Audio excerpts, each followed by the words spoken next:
أعوذ بالله من الشيطان الرجيم بسم الله الرحمن الرحيم الحمد لله رب العالمين والصلاة والسلام على سيدنا محمد صلى الله عليه وسلم وعلى آله وصحبه أجمعين. My dear beloved brothers and sisters in faith, friends in humanity, respected elders, I greet you with the special greetings of peace, the greetings of Islam. Assalamu alaikum wa rahmatullahi wa barakatuh. On behalf of the TARIC Islamic Center, would like to thank you for taking the time to join us for our third annual Family Summit. This year being virtual for the second year in a row. However, we want to continue this noble tradition, and we hope and pray that Allah subhanahu wa ta'ala will accept and that we're all going to benefit from this year's summit.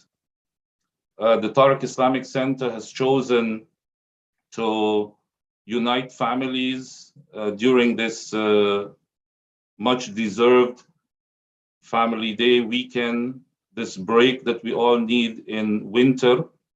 And the summit is going to tackle a subject and a theme that's as important as many to all of us: countering Islamophobia, effective strategies, and resources. We have a unique opening session this afternoon for you, this evening. And we have two other unique days, both on Saturday and Sunday, beginning at 1 p.m. To enlighten our community and to learn about how to deal with Islamophobia. As Muslims, whatever we do, we always begin in the name of God Almighty, our Creator. And what better way to do that than to listen to beautiful recitation from our brother Qari Muhammad Al-Fuqhi, who is the Quran instructor, the resident Quran instructor at the TARIC Islamic Center, and one of our imams for Salat al-Taraweeh. With that, I'm going to kindly ask Qari Muhammad to recite for us.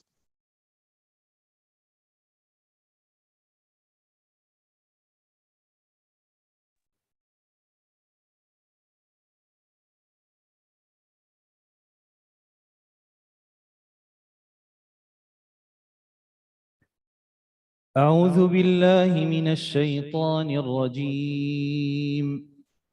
بسم الله الرحمن الرحيم. الحمد لله رب العالمين الرحمن الرحيم ملك يوم الدين إياك نعبد وإياك نستعين اهدنا الصراط المستقيم صراط الذين أنعمت عليهم غير المغضوب عليهم ولا الضالين.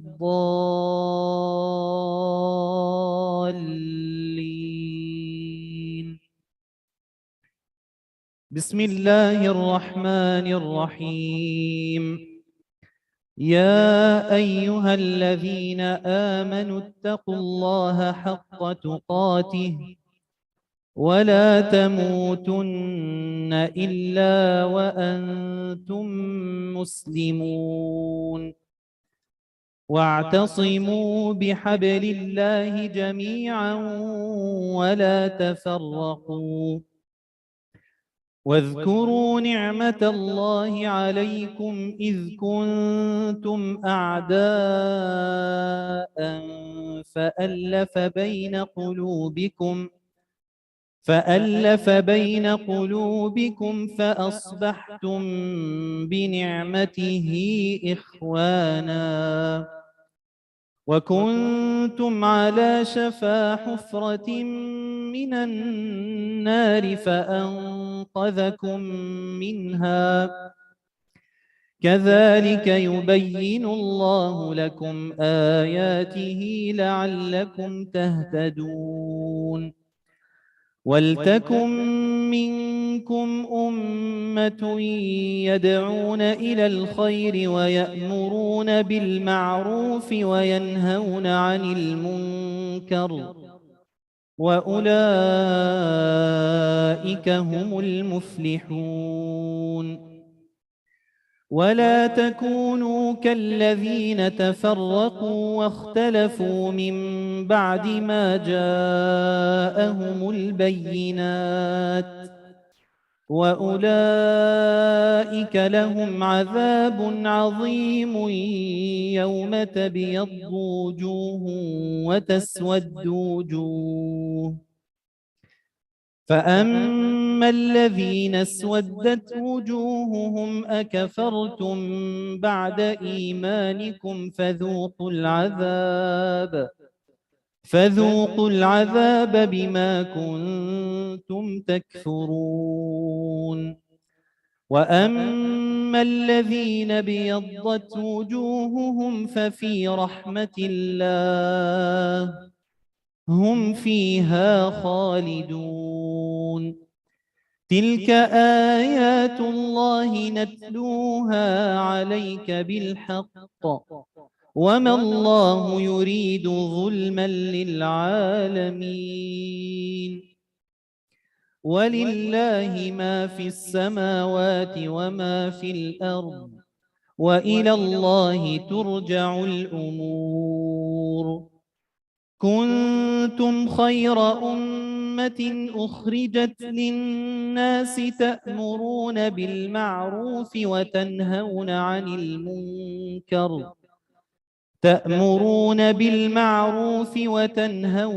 المنكر وتؤمنون بالله ولو آمن أهل الكتاب لكان خيرا لهم منهم المؤمنون وأكثرهم الفاسقون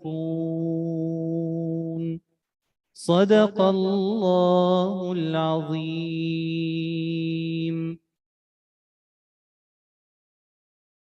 جزاكم الله خير الجزاء يا شيخ. صدق الله العظيم ونحن على ذلك من الشاهدين.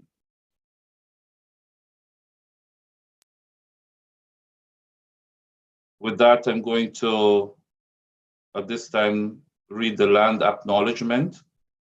I would like to start by honoring the land that the TARIC Islamic Center is on, land which has always been the site of human activity.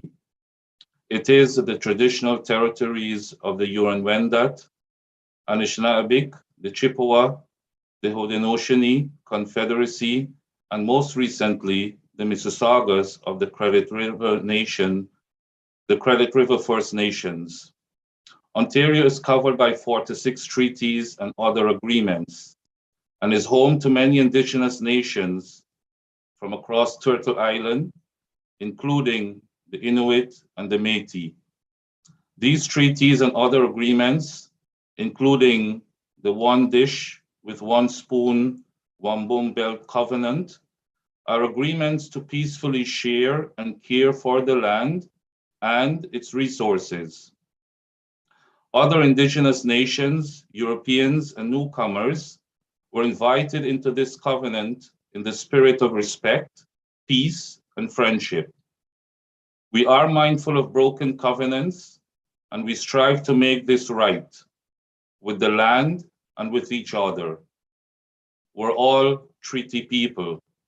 Many of us have come here as settlers, immigrants, newcomers in this generation or generations past. I would like to also acknowledge those who came here forcibly, particularly as a result of the transatlantic slave trade.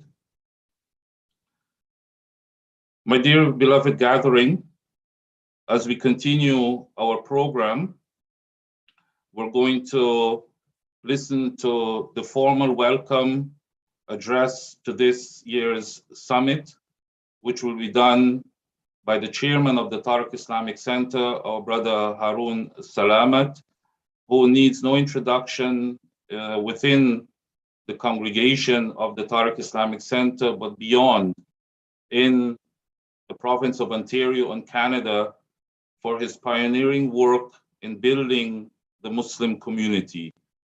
After that, we're also going to listen to messages from the federal government, provincial government, and municipal government.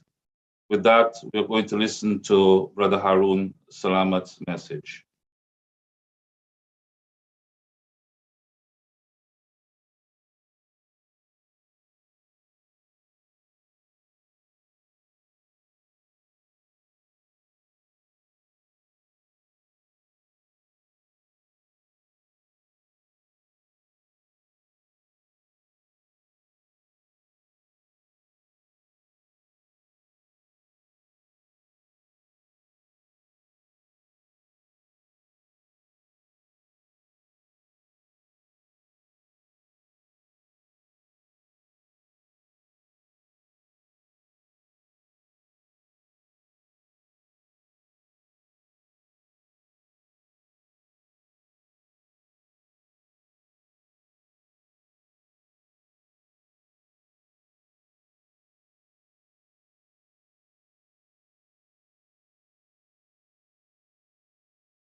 I sincerely apologize. We're just having a slight technical difficulty, which we're going to get sorted out now at the moment, please. Thank you for bearing with us.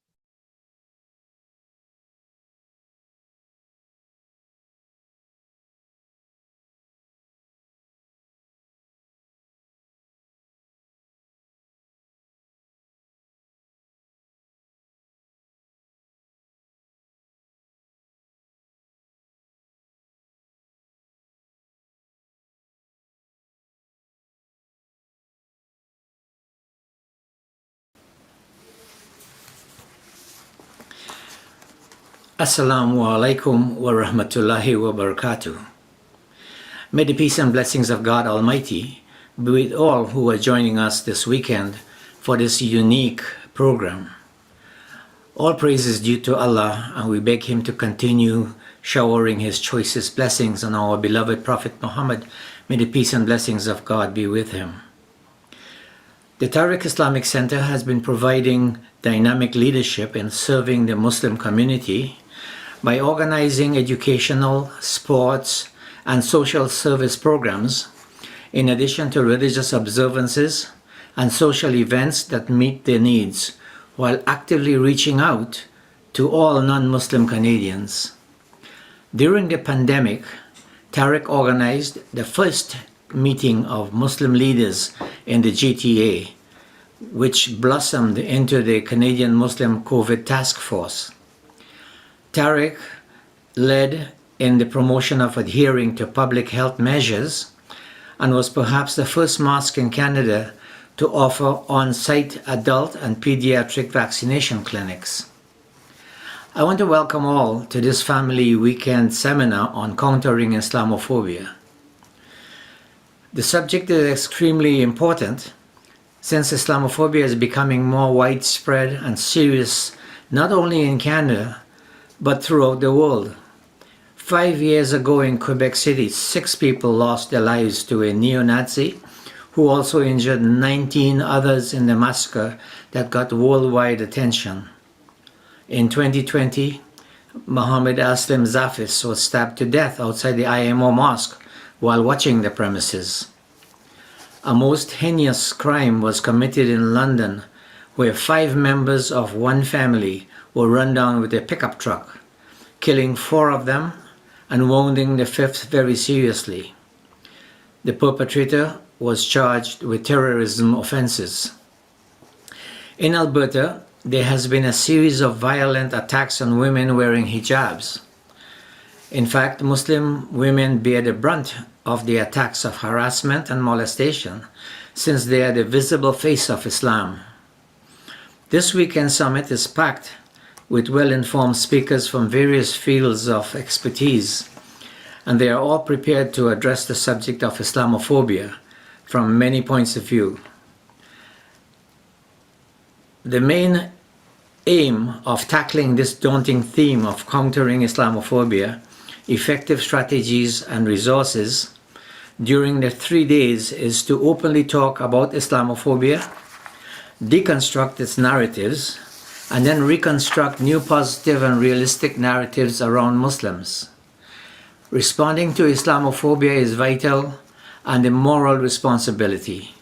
As such, the summit has an exciting program with an array of prominent speakers and presenters that include policymakers, advocates across religious, racial, and ethnic lines, along with meaningful engagements in interfaith, youth, and the media. We are delighted to have a roster of well-informed speakers to address us during the weekend, and I extend a warm welcome to all of them. They come from the field of religion, politics, law enforcement, social work, and business. Among our distinguished speakers is the President of the Cooperative Republic of Guyana, His Excellency Dr. Mohammed Irfan Ali, who has taken time off his busy schedule to participate in our family summit. Dr. Ali is the only Muslim head of state in the Western world, so we are extremely grateful for his input in our weekend summit. We also have Toronto Police Chief James Raymer, Member of Parliament Ikra Khalid, businessman Dr. Mohammed Fakhi, Indigenous Elder Kat Krieger, and a host of impressive speakers. Our programming team has been working diligently to put together this comprehensive seminar and to make sure the program is informative and as interesting as possible. Thanks for taking the time to attend this unique family summit, and I hope that we all benefit from the discourse. Thank you, and have a wonderful weekend. Assalamu alaikum wa rahmatullahi wa barakatuh.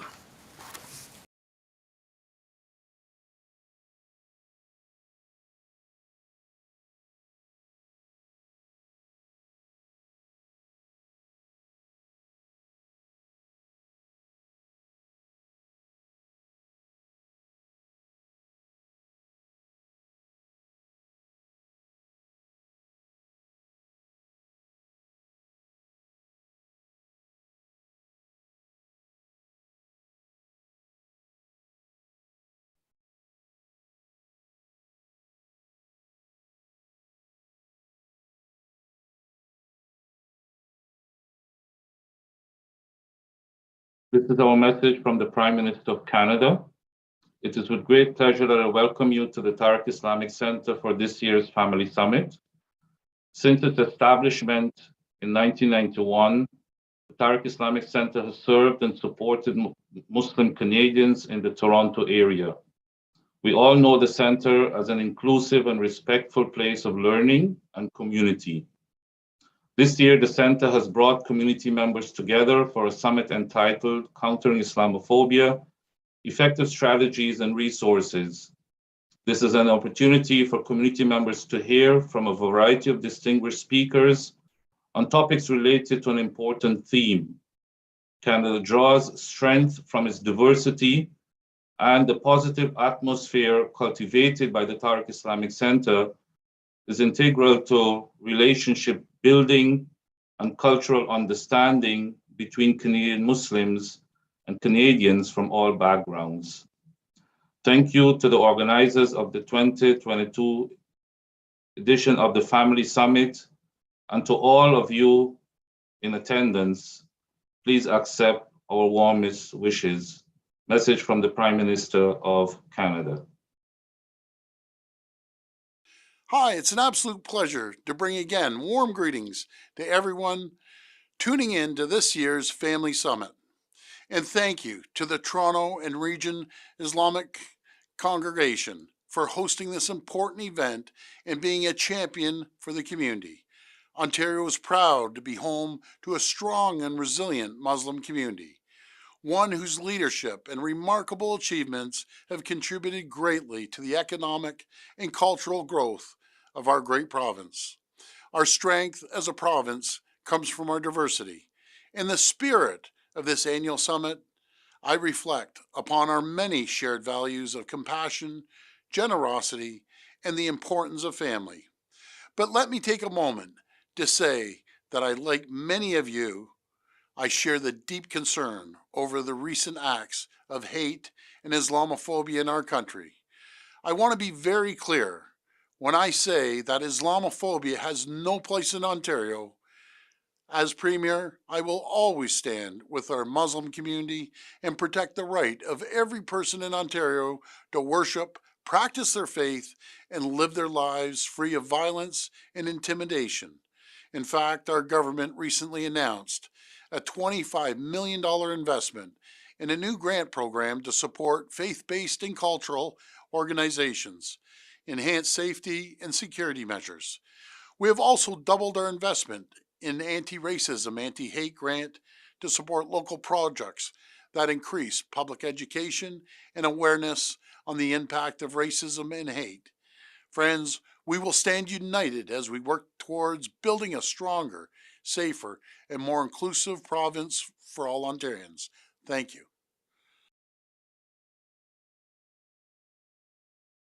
Hello, Mayor John Tory here, and it's my pleasure to share a few words with you for your National Summit on Islamophobia, and my appreciation right from the outset for the TARIC Islamic Center for bringing us all together today.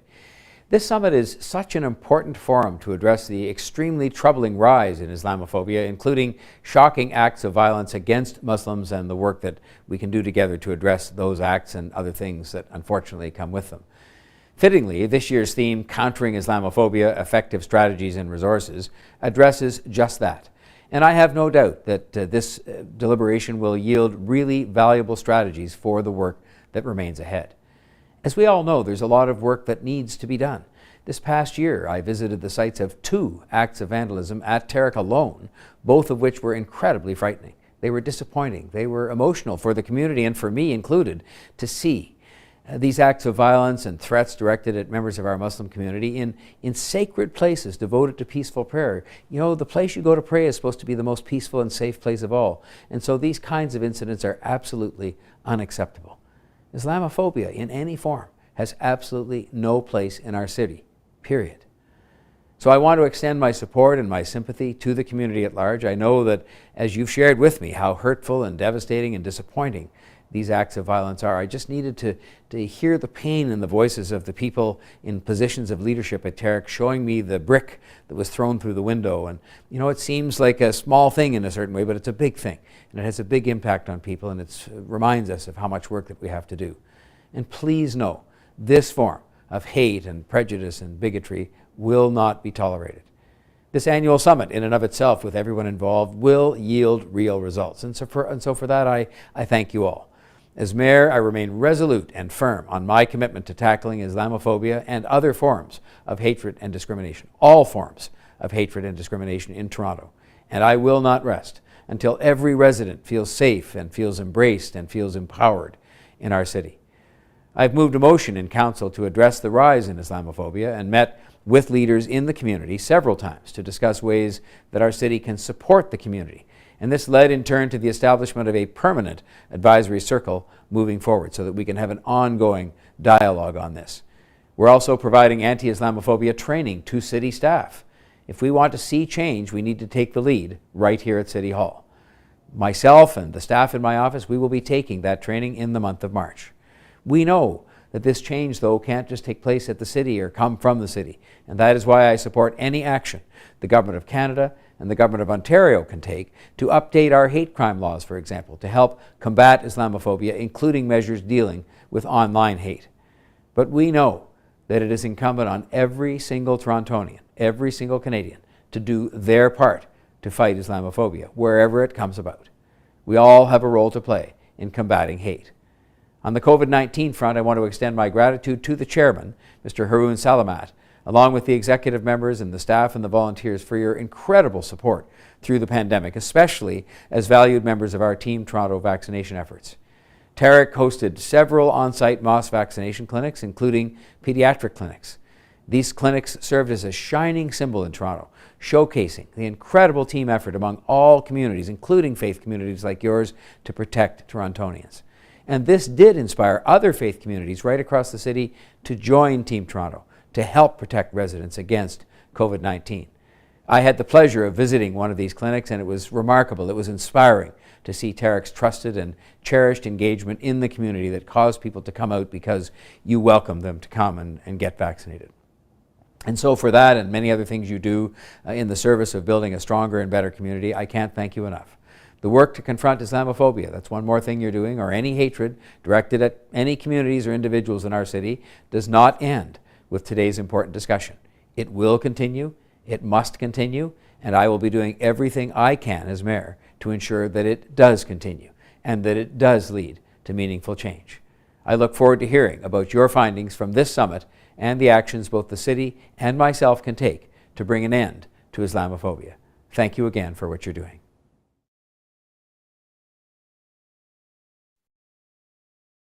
Beautiful messages to such an important subject that we're dealing with this weekend.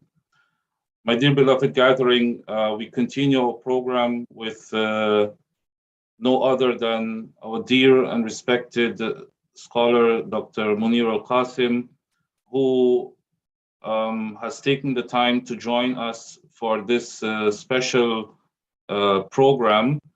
Dr. Munir needs no introduction across Canada, and he is even well known internationally.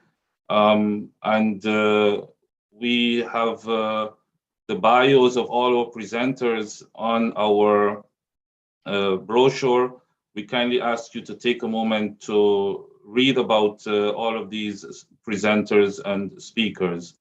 I have great pleasure in asking Dr. Munir Al-Qasim, who is going to address us, to set the theme for our summit, and he's going to talk about the impact of Islamophobia on the family. Dr. Munir.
Yes, Sheikh Imran.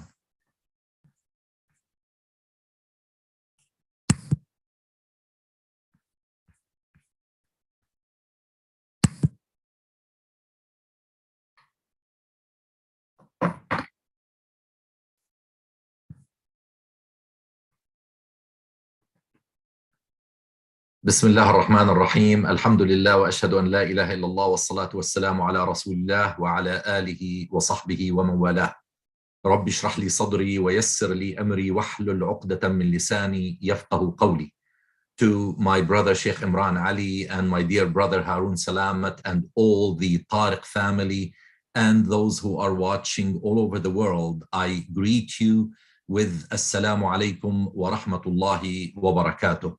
It is indeed a big responsibility to be asked to set the tone for this year's summit that involves the family and from the angle of Islamophobia and its impact on the family. I read the program and I know that there are so many angles that Islamophobia will be tackled through. And so I will keep it focused on the impact on the family. How will Islamophobia affect the family? And to start with, I would like to use a definition of Islamophobia that I'm taking from a book called The Fear of Islam, written by Todd Green. Todd Green defined Islamophobia as the fear of and hostility towards Muslims and Islam that is rooted in racism and that results in individual and systemic discrimination, exclusion, and violence targeting Muslims, especially women, and those perceived as Muslims. Taking this definition of Islamophobia, I would like to observe that this spread of this fear of Islam and Muslims is indeed leaving an impact on members of the family. Yesterday, in conversation with Imam Abdullah Hakim Quick, we were talking about celebrating Black History Month, and it was under the title, Why is Black History Month relevant to Muslims? And may Allah subhanahu wa ta'ala bless him, Dr. Abdullah Hakim gave 3 very focused responses to this question, why is it relevant to Muslims? He mentioned 3 areas, one of which was that there is the crime of omission that was exercised against African Americans and indigenous community and other minorities that we really need to learn quite a bit from. What is the crime of omission?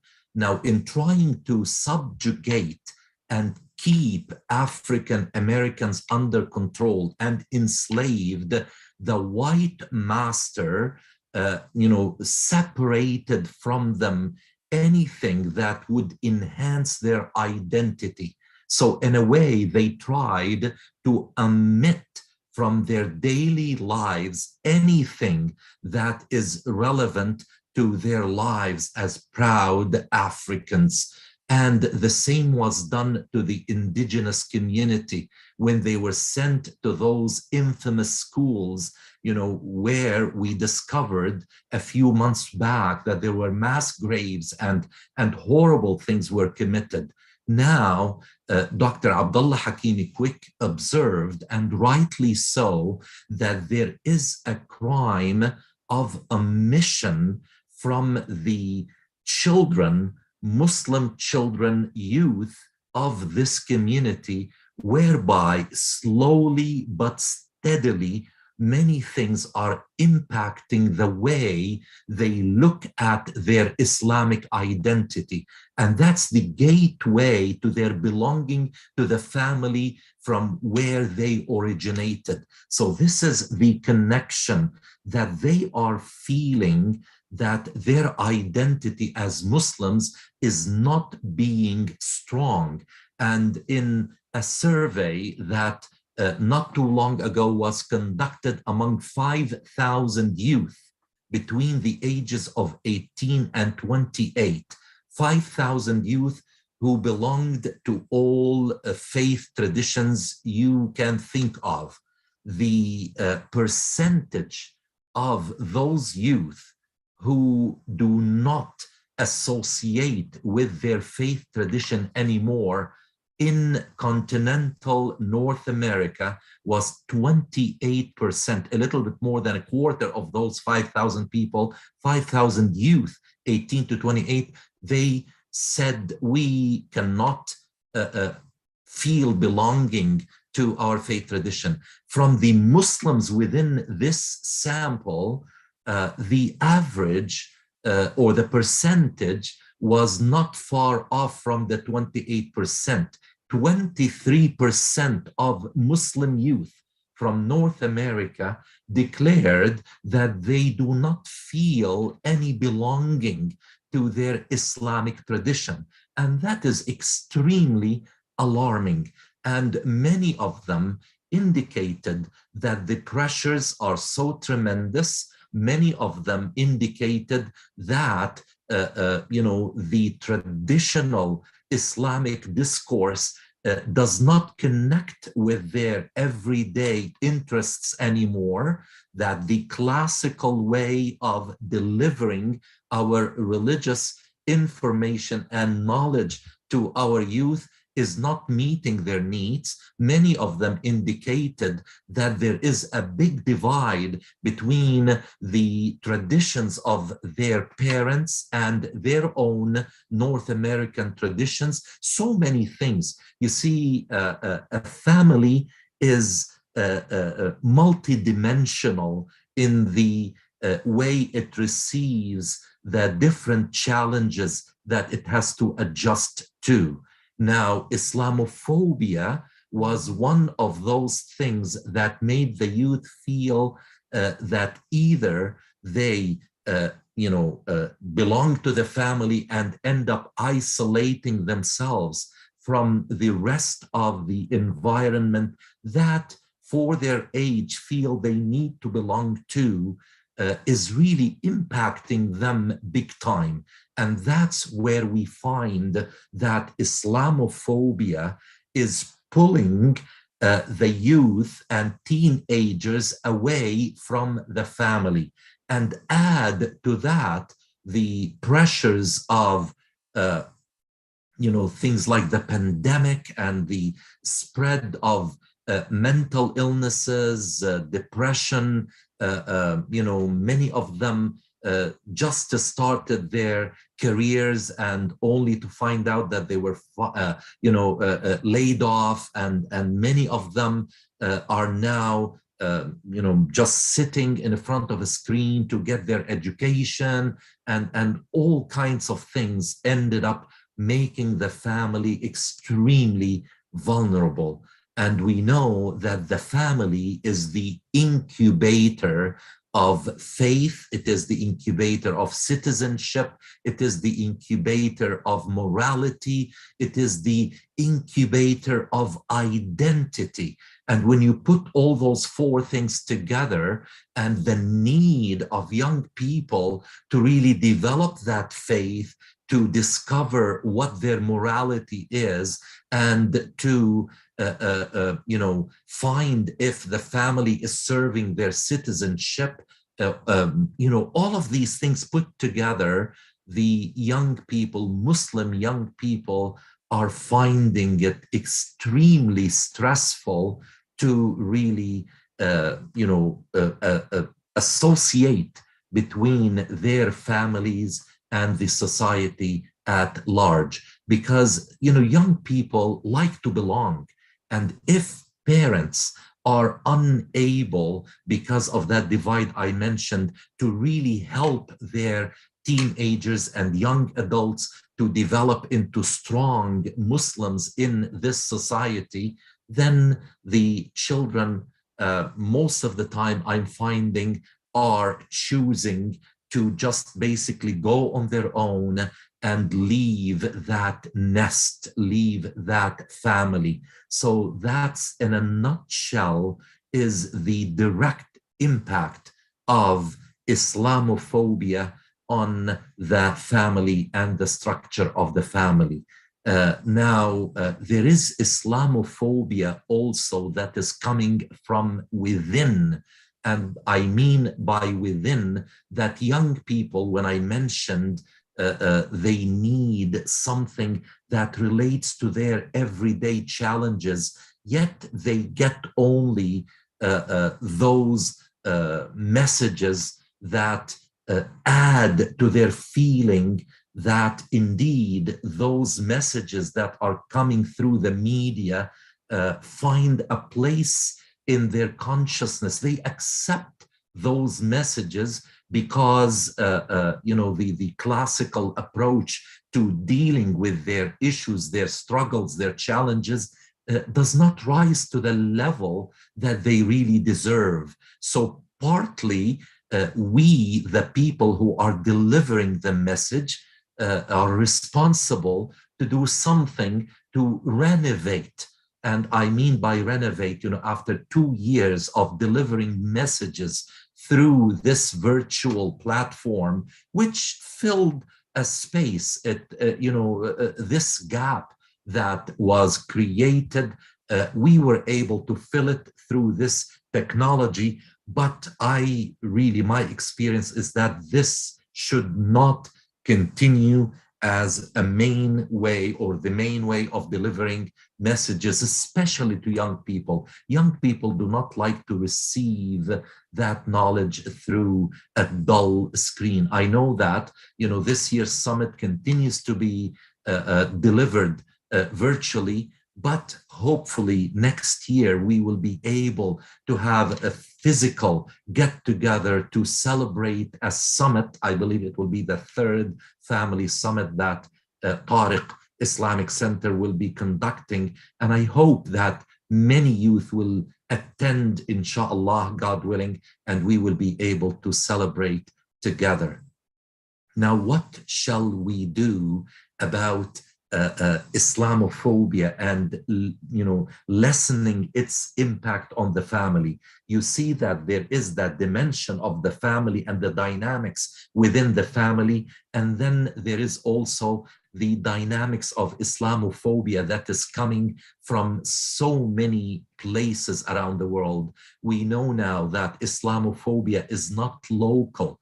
Islamophobia in India, Islamophobia against our Uyghur brothers and sisters in China, Islamophobia that is found in Bangladesh and Burma with the Rohingyas, Islamophobia in Palestine, in the occupied territories. We find Islamophobia all over the world, and to the point that I'm starting to think of it not as a phobia in a nutshell, but as anti-Islam. We really need to address that through better delivery of Islamic messages from the callers to Islam, people like myself, like Sheikh Imran, like others who are really in the field of sharing their Islamic experience with others, and also by educating fathers and mothers on the techniques of parenting to meet the challenges so that they will be able to answer their children when it comes to the impact of Islamophobic experiences. The children are really terrified. I tell you, yesterday, one of my daughters experienced Islamophobia in a very subtle fashion. She took her son to take a passport photo at one of the outlets in London, Ontario. And because of the way she dressed, immediately the clerk behind the counter, when she saw her, immediately, without even listening to her asking what she wanted, she said, "Sorry, ma'am, we only do Canadian passport photos." Listen to this. My daughter almost burst into tears, but she was strong enough to just tell her, "Excuse me, what do you mean? I didn't even tell you why I'm coming to see you. Indeed, I need photos for a Canadian passport. Why did you assume that, I need it for something other than a Canadian passport?" And she took that issue to the manager, and the manager dealt with it.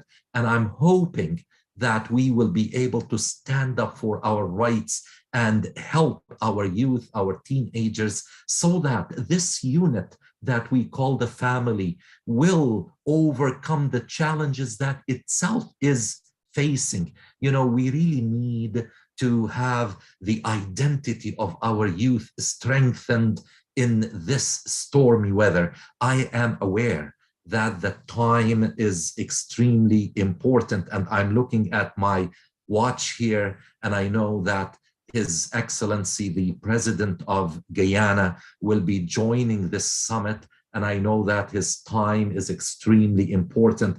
I wish that I could have dealt with this in a more extensive fashion, but I think we got the gist of it, how the family is affected, because, you know, Islamophobia has to pour into the unit of the community, and that is the family. May the Almighty help us to deal with this and make it, for sure, we will make it part of history that we don't want to remember. Thank you very much. Jazakumullah khair. May Allah subhanahu wa ta'ala reward all of you for listening. Wassalamu alaikum wa rahmatullahi wa barakatuh. Alaikum assalam wa rahmatullahi wa barakatuh. Jazakumullahu khairul jaza, Dr. Munir. And yes, inshallah, next year we hope to have our 4th annual summit, and it will hopefully, inshallah, be in person. We have, as you said, included many of our community who can address the subject of Islamophobia, and at the same time, we have included many who are in other faith beliefs, so that this can definitely be a work in progress for every community to work together to help against Islamophobia and countering Islamophobia. So once again, thank you very much. Jazakumullahu khaira. At this time, my dear beloved gathering, we are at the moment of listening to our keynote feature address. I'd like to join with Brother Harun Salamat on behalf of the TARIC Islamic Center and everyone, the hundreds who are listening tonight, to introduce our keynote feature speaker, who is no other than His Excellency Dr. Muhammad Irfan Ali, who needs no introduction and has, a bio that suits His Excellency in every way possible. But since it's a family summit, I will kindly just say a few things about him from a family perspective. His Excellency Dr. Muhammad Irfan Ali was sworn in as the 9th Executive President in 2020, August 2nd. Dr. Ali is one of 2 sons of his beloved parents, both of whom are educators. He was born in Lenora, West Coast, Demerara. His Excellency has a PhD in urban and regional planning from the University of the West Indies. As a young person growing up in Guyana, I can say that religion is important to every Guyanese. And I know that many of us in my generation before as well, we had always probably prayed that one day in our lifetime we will see a Muslim president. Not that it means that we're going to be in any way different from other Guyanese, but I'm sure we at some times made dua. Our president did a little more than making dua. He actually got involved in politics from very young, and we are delighted that we're able to see this day. And so His Excellency is the first Muslim president of Guyana, and the second Muslim head of state in the Western Hemisphere after the late Honorable Nur Muhammad Hassan Ali, the first president and the first Muslim president and second president of Trinidad and Tobago. My dear beloved gathering, we're delighted to have His Excellency, who was taking time being involved in the International Energy Conference and Expo 2020, where His Excellency hosted a number of heads of states, including the President of Suriname, the President of Ghana, and the Prime Minister of Barbados. My dear respected gathering, we're delighted to have with us His Excellency Dr. Muhammad Irfan Ali, who will be speaking as our keynote feature address. I'm delighted and humbled to welcome His Excellency, the President of the Cooperative Republic of Guyana, to address us. Assalamu alaikum wa rahmatullahi wa barakatuh. Assalamu alaikum. First of all, allow me to say how honored I am to have been asked to address this family summit organized by the TARIC Islamic Center of Ontario. I had the opportunity to listen to the speakers before me, and they have covered a lot of important topics and issues. I am leading a country where we are building a unified future.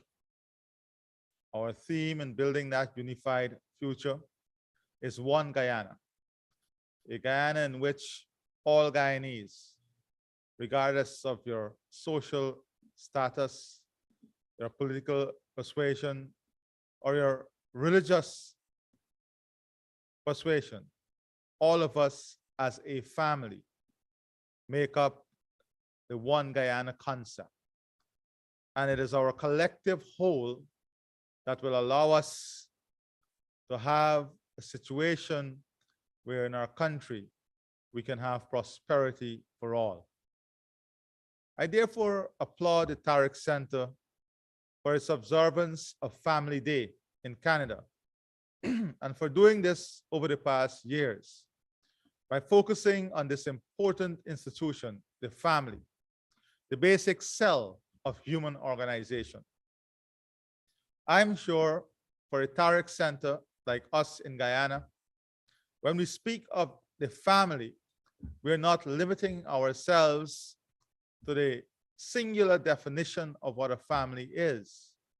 But in the context of this summit, we're speaking about the family of humanity and the role from an Islamic perspective, the role the family plays in promoting national unity and being a part of the solution of global problems.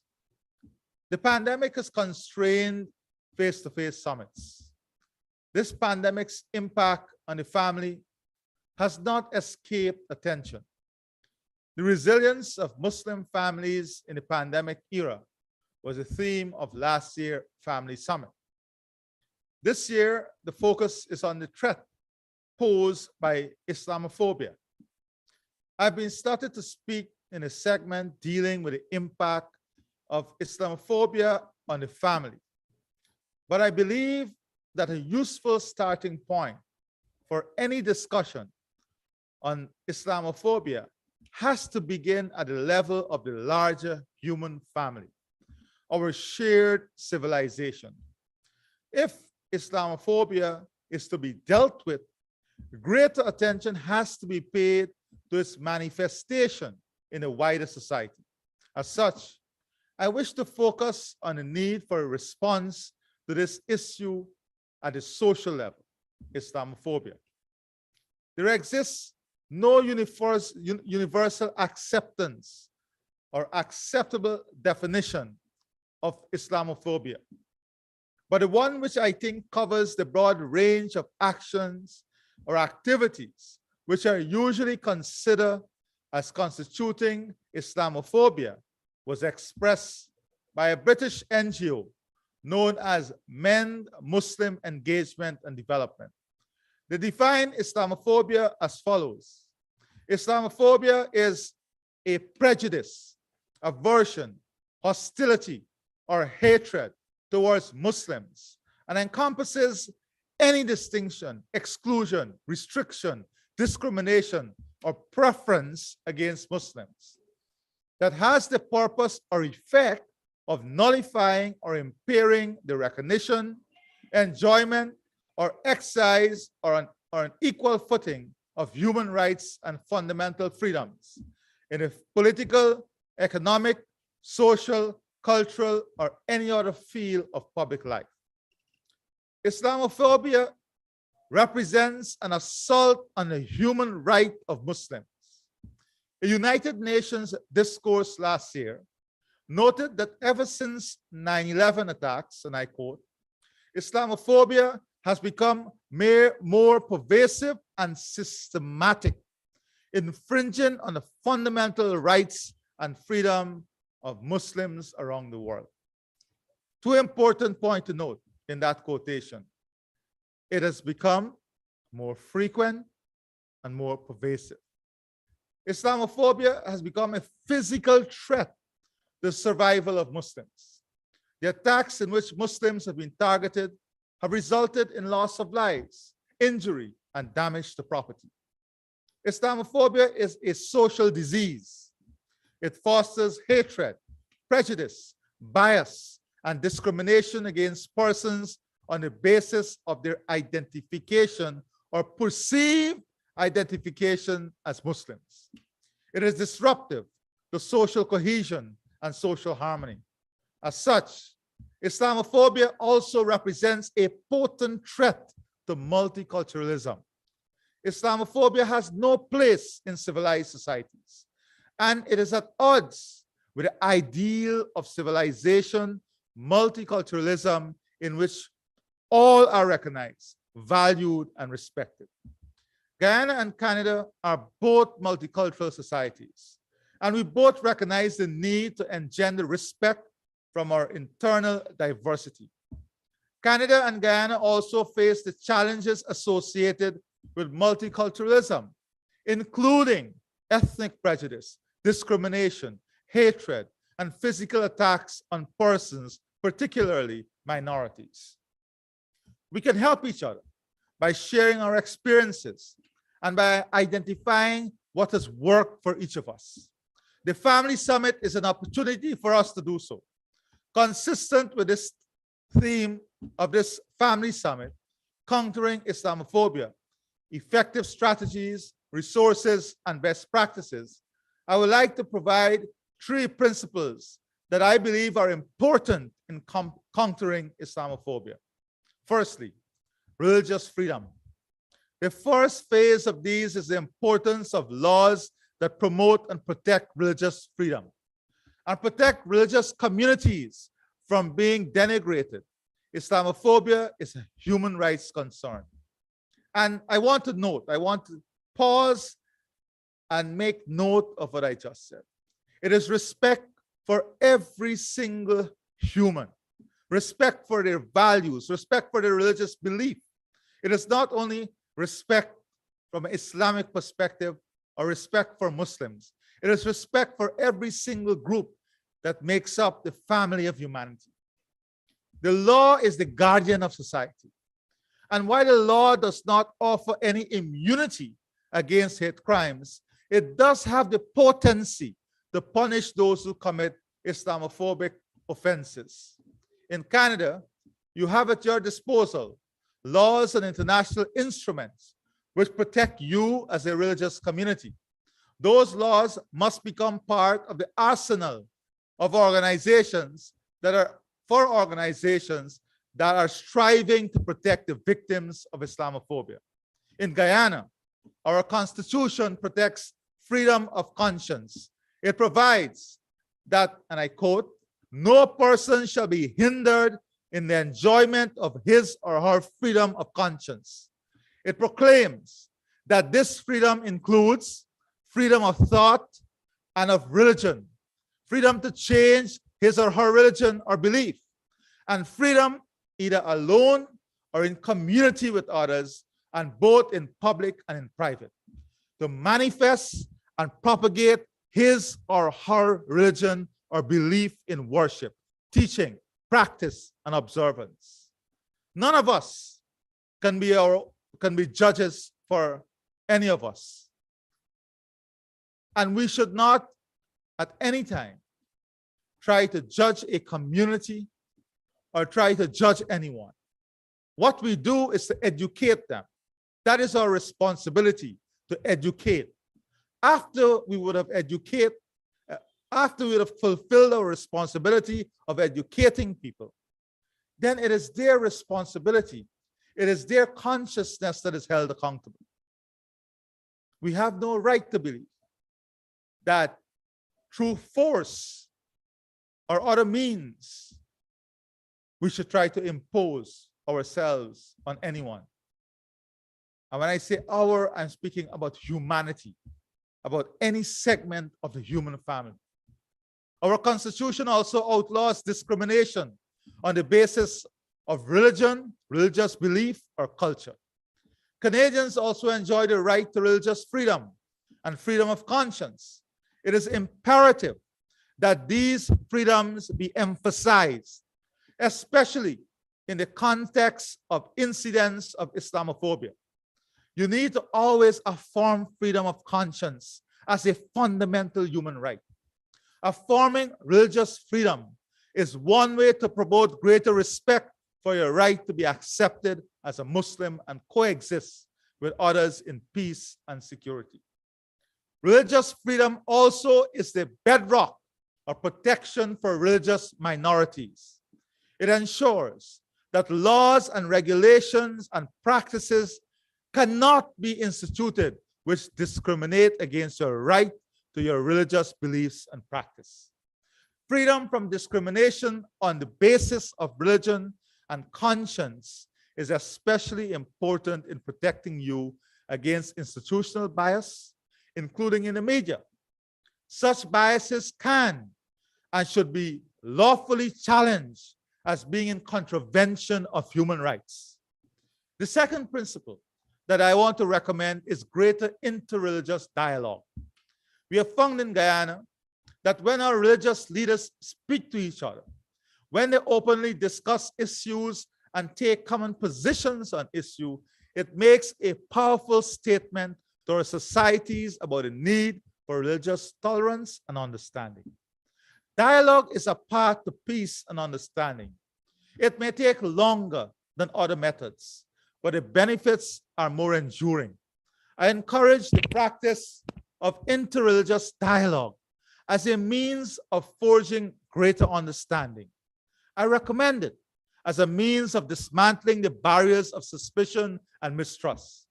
I endorse interreligious dialogue as a means of promoting greater tolerance and respect for other religious and other differences. The third principle I want to leave with you tonight is that you should not compromise your beliefs. In the face of hostility by others, religious communities should be unshakable in their beliefs. Do not allow the attacks or the disfavor of others to cause you to disown your religion. Your religious beliefs are part of your identity. It conditions your values. It gives you a sense of purpose and provides a moral roadmap. If in the face of prejudice and discrimination, you allow those values to be devalued, you are sowing the seeds of your own demise. Muslims should not be ashamed or forced to give up their beliefs for the sake of inclusion or acceptance. Muslims must be accepted for who they are. Do not be afraid of dressing like a Muslim. Do not be afraid of being identified as a Muslim. Do not be afraid of others knowing that you're a Muslim. Islamophobia is not going to disappear overnight, but by ensuring that a larger family, society, recognizes and respects Muslims and their rights, it will go a long way towards ending attacks, bias, prejudice, and discrimination against Muslims. I therefore view this family summit as an important and respectful discourse in a long battle which has to be waged to eradicate Islamophobia. However, I want to make an additional point. We have to be consistent in our principles and our values. We can't be inconsistent. We can't only speak on an issue when it is in our favor. We have to always be consistent in our narrative. And what do I mean? As leaders, religious leaders, members of the Islamic community, we must be willing to speak consistently against injustice wherever it exists. We must be willing to speak consistently against biases wherever it exists. We must be willing to speak consistently against situations where the rights and freedom of people is being taken away. We must be able to speak consistently and fairly on issues of democracy. We must be able to speak consistently and fairly on the way all of humanity is being treated, on social justice. We cannot be divorced from all these issues that make up our presence in society. And that message must be consistent. It cannot be opportunistic. We have that responsibility. And that responsibility is an important responsibility. Wherever injustice pops up, our voice must be there speaking out against us. I wish every success to this summit. On a future visit to Canada, inshallah, I hope to visit the TARIC Center and learn more about its work in fostering greater respect for and greater tolerance and understanding towards Muslims and all of humanity. And as we strive to end Islamophobia, equally, we must champion the cause to ensure the true values and teachings of Islam is what is understood by the world. We must equally speak out against any wrong inflicted on any community by those among us. That is our responsibility to humanity. I thank you and I wish you well. Assalamu alaikum. Alaikum assalam wa rahmatullahi wa barakatuh. Your Excellency, on behalf of the TARIC Islamic Center, the hundreds of participants here tonight, we're sincerely grateful to you for taking the time from an extremely busy schedule to deliver such a keynote feature address. Your words are taken into deep consideration. We wait and with open arms to welcome you to the TARIC Islamic Center whenever you're here. We would like to acknowledge the fact that you have given us 3 areas that we will definitely take into consideration.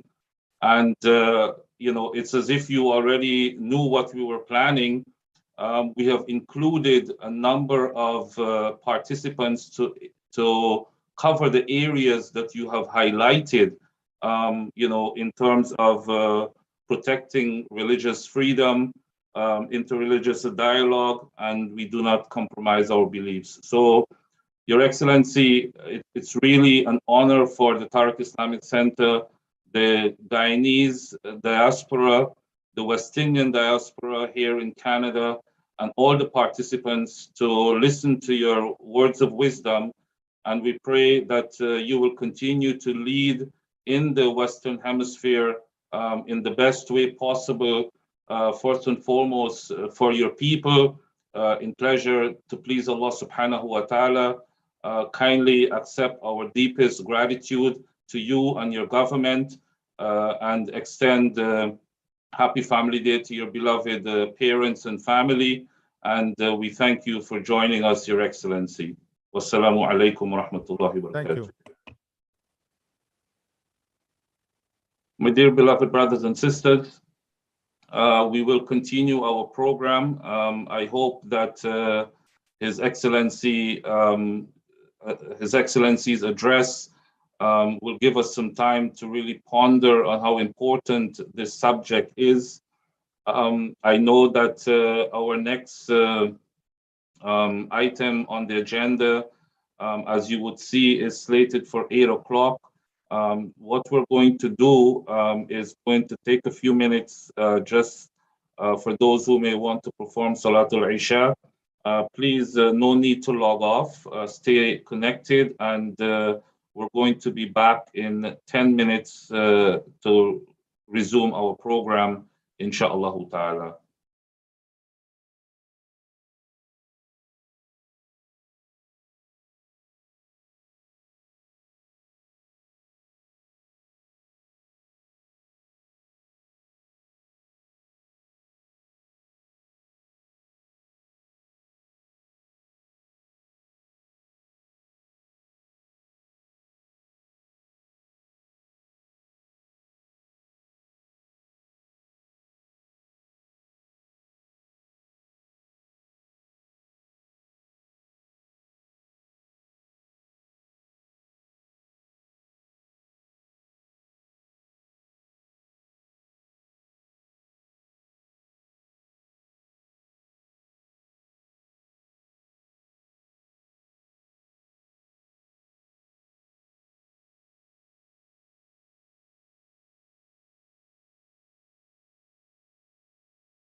Hi, it's an absolute pleasure to bring again warm greetings to everyone tuning in to this year's Family Summit.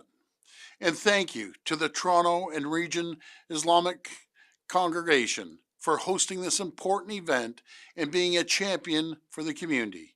Ontario is proud to be home to a strong and resilient Muslim community, one whose leadership and remarkable achievements have contributed greatly to the economic and cultural growth of our great province. Our strength as a province comes from our diversity. In the spirit of this annual summit, I reflect upon our many shared values of compassion, generosity, and the importance of family. But let me take a moment to say that I, like many of you, I share the deep concern over the recent acts of hate and Islamophobia in our country. I want to be very clear when I say that Islamophobia has no place in Ontario. As Premier, I will always stand with our Muslim community and protect the right of every person in Ontario to worship, practice their faith, and live their lives free of violence and intimidation. In fact, our government recently announced a $25 million investment in a new grant program to support faith-based and cultural organizations, enhance safety and security measures. We have also doubled our investment in anti-racism, anti-hate grant to support local projects that increase public education and awareness on the impact of racism and hate. Friends, we will stand united as we work towards building a stronger, safer, and more inclusive province for all Ontarians. Thank you.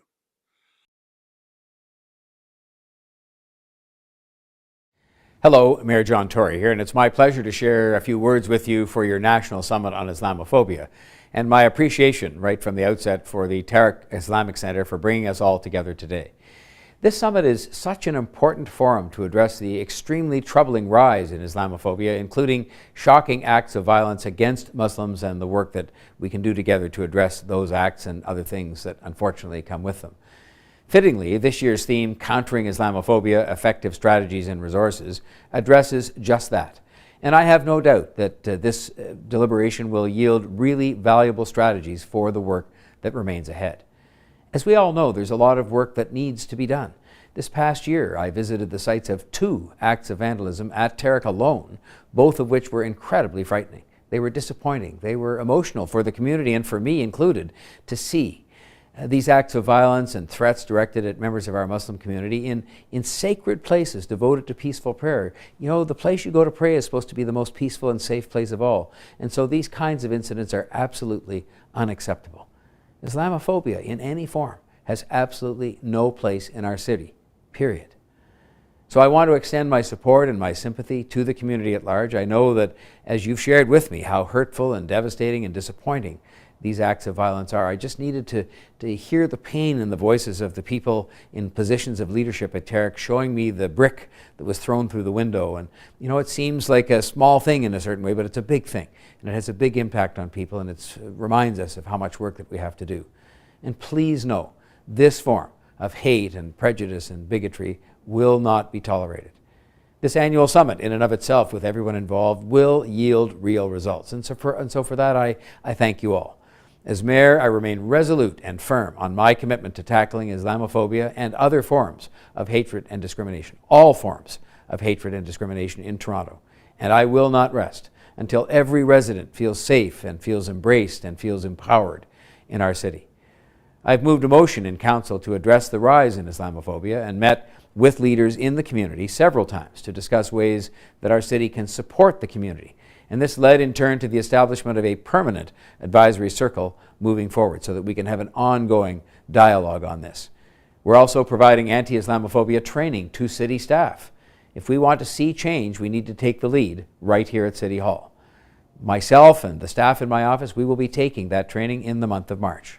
We know that this change, though, can't just take place at the city or come from the city. And that is why I support any action the Government of Canada and the Government of Ontario can take to update our hate crime laws, for example, to help combat Islamophobia, including measures dealing with online hate. But we know that it is incumbent on every single Torontonian, every single Canadian, to do their part to fight Islamophobia, wherever it comes about. We all have a role to play in combating hate. On the COVID-19 front, I want to extend my gratitude to the chairman, Mr. Haroon Salamat, along with the executive members and the staff and the volunteers for your incredible support through the pandemic, especially as valued members of our Team Toronto vaccination efforts. TARIC hosted several on-site mass vaccination clinics, including pediatric clinics. These clinics served as a shining symbol in Toronto, showcasing the incredible team effort among all communities, including faith communities like yours, to protect Torontonians. And this did inspire other faith communities right across the city to join Team Toronto to help protect residents against COVID-19. I had the pleasure of visiting one of these clinics, and it was remarkable. It was inspiring to see TARIC's trusted and cherished engagement in the community that caused people to come out because you welcomed them to come and get vaccinated. And so for that and many other things you do in the service of building a stronger and better community, I can't thank you enough. The work to confront Islamophobia, that's one more thing you're doing, or any hatred directed at any communities or individuals in our city, does not end with today's important discussion. It will continue, it must continue, and I will be doing everything I can as mayor to ensure that it does continue and that it does lead to meaningful change. I look forward to hearing about your findings from this summit and the actions both the city and myself can take to bring an end to Islamophobia. Thank you again for what you're doing.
أعوذ بالله من الشيطان الرجيم.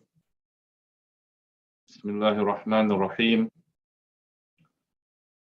الحمد لله رب العالمين والصلاة والسلام على سيدنا Muhammad sallallahu alaihi wasallam wa ba'd. My dear beloved gathering, I do thank you for continuing to be part of our special program, this annual Family Summit, as we talk about countering Islamophobia, effective strategies and resources.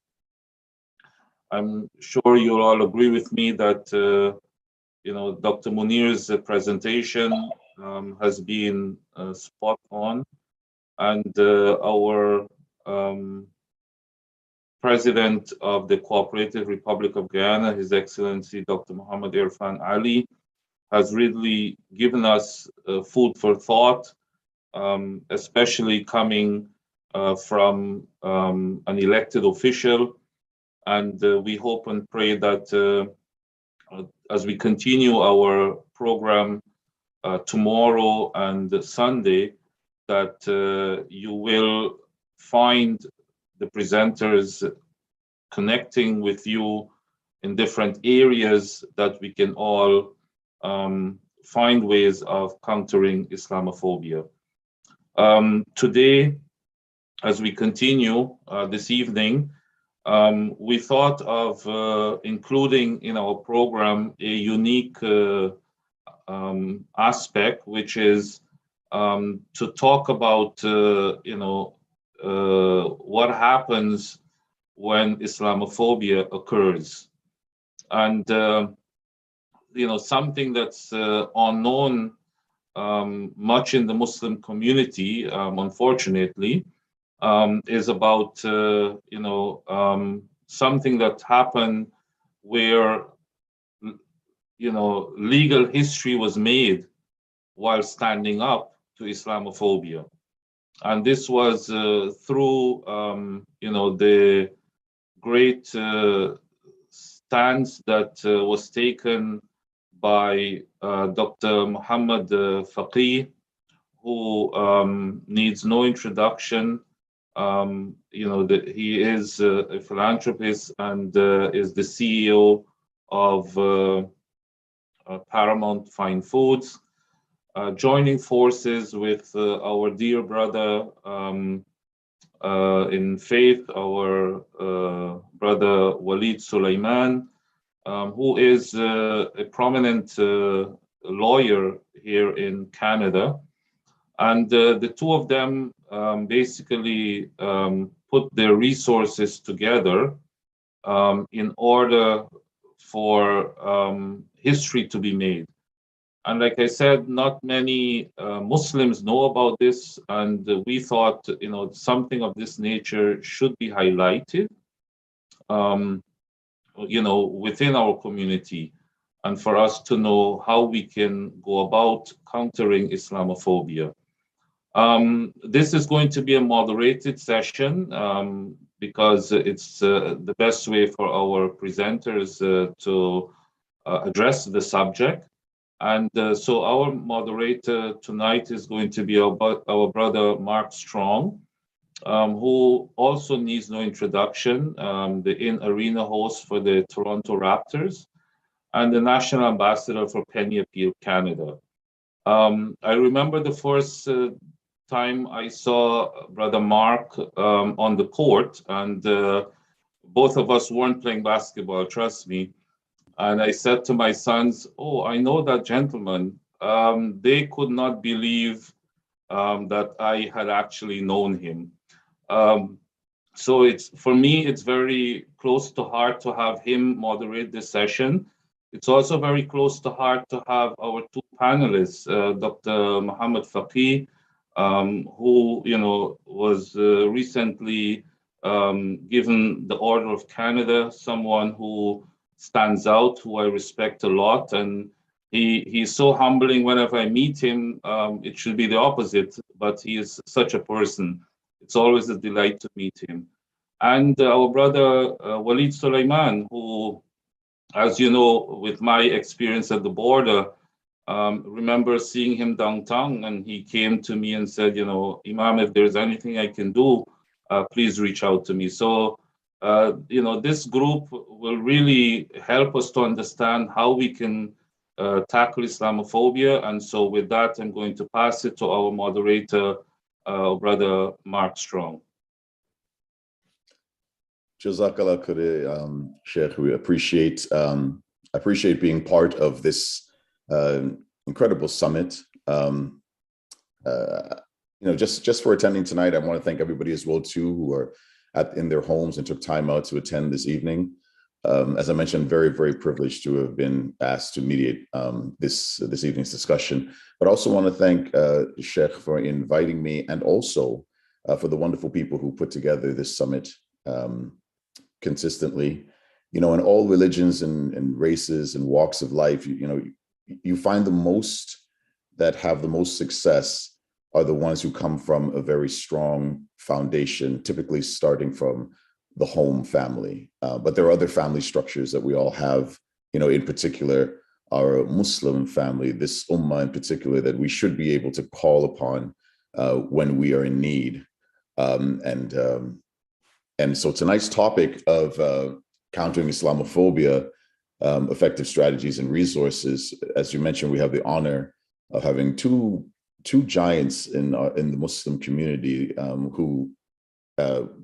who do claim a strong humility within their strength, and that we appreciate from them, from the spirit of their actions. But they took on Islamophobia head on, and by the grace of Allah subhanahu wa ta'ala, we will hear their struggles to their inevitable victories as well. Both of these brothers, by the way, I have met courtside at Raptors games, and they are both a delight to see there, as they are a delight to see their victories in the public. So we're going to we'll move forward. There was a great introduction for both of our panelists, so I won't get into any more of that. I'd like to get right into the subject at hand. Both of these wonderful brothers were unfortunately targets of humility, antagonization. They were vilified. There were personal threats, professional threats. I mean, the list goes on and on. But if we start with Dr. Muhammad Faqih, which, by the way, I want to thank you extra much, brother, for I know tonight is might not be as easy a night for you to be here for us, but we thank you for making an effort to do so. I know it's important to you to always, you know, rain, sleet, snow, sickness, you're still smiling, alhamdulillah.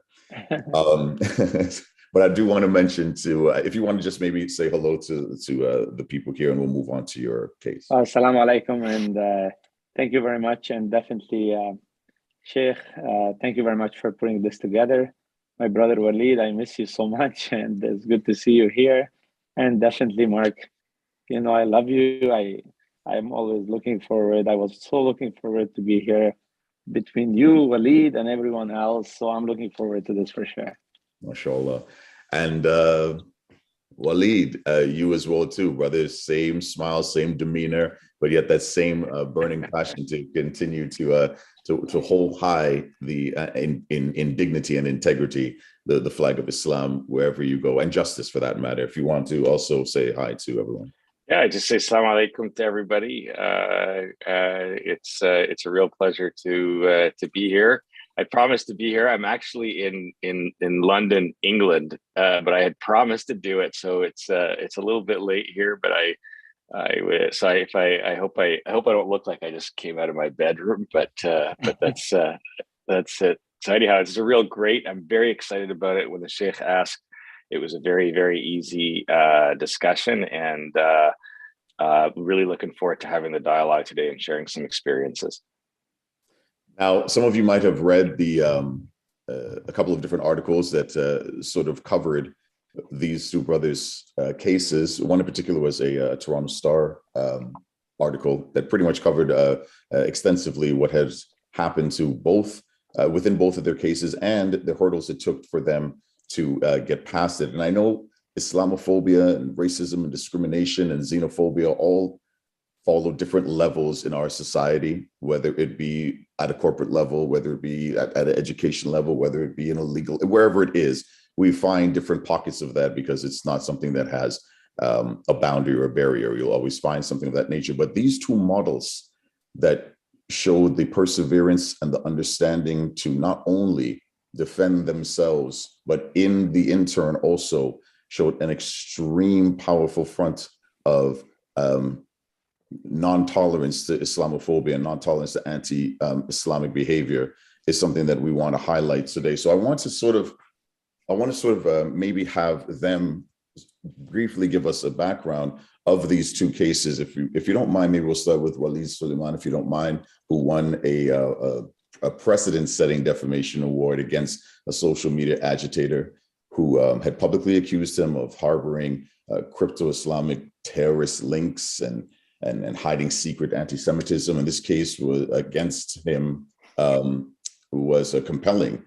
And it was so compelling that it came up in a summary judgment, which means that, without even going to a full trial, with so much damning evidence, you're victorious. If you can give us a little bit of your experience, brother. Yeah, well, actually, the precedent was Muhammad's case. I was the beneficiary of the precedent,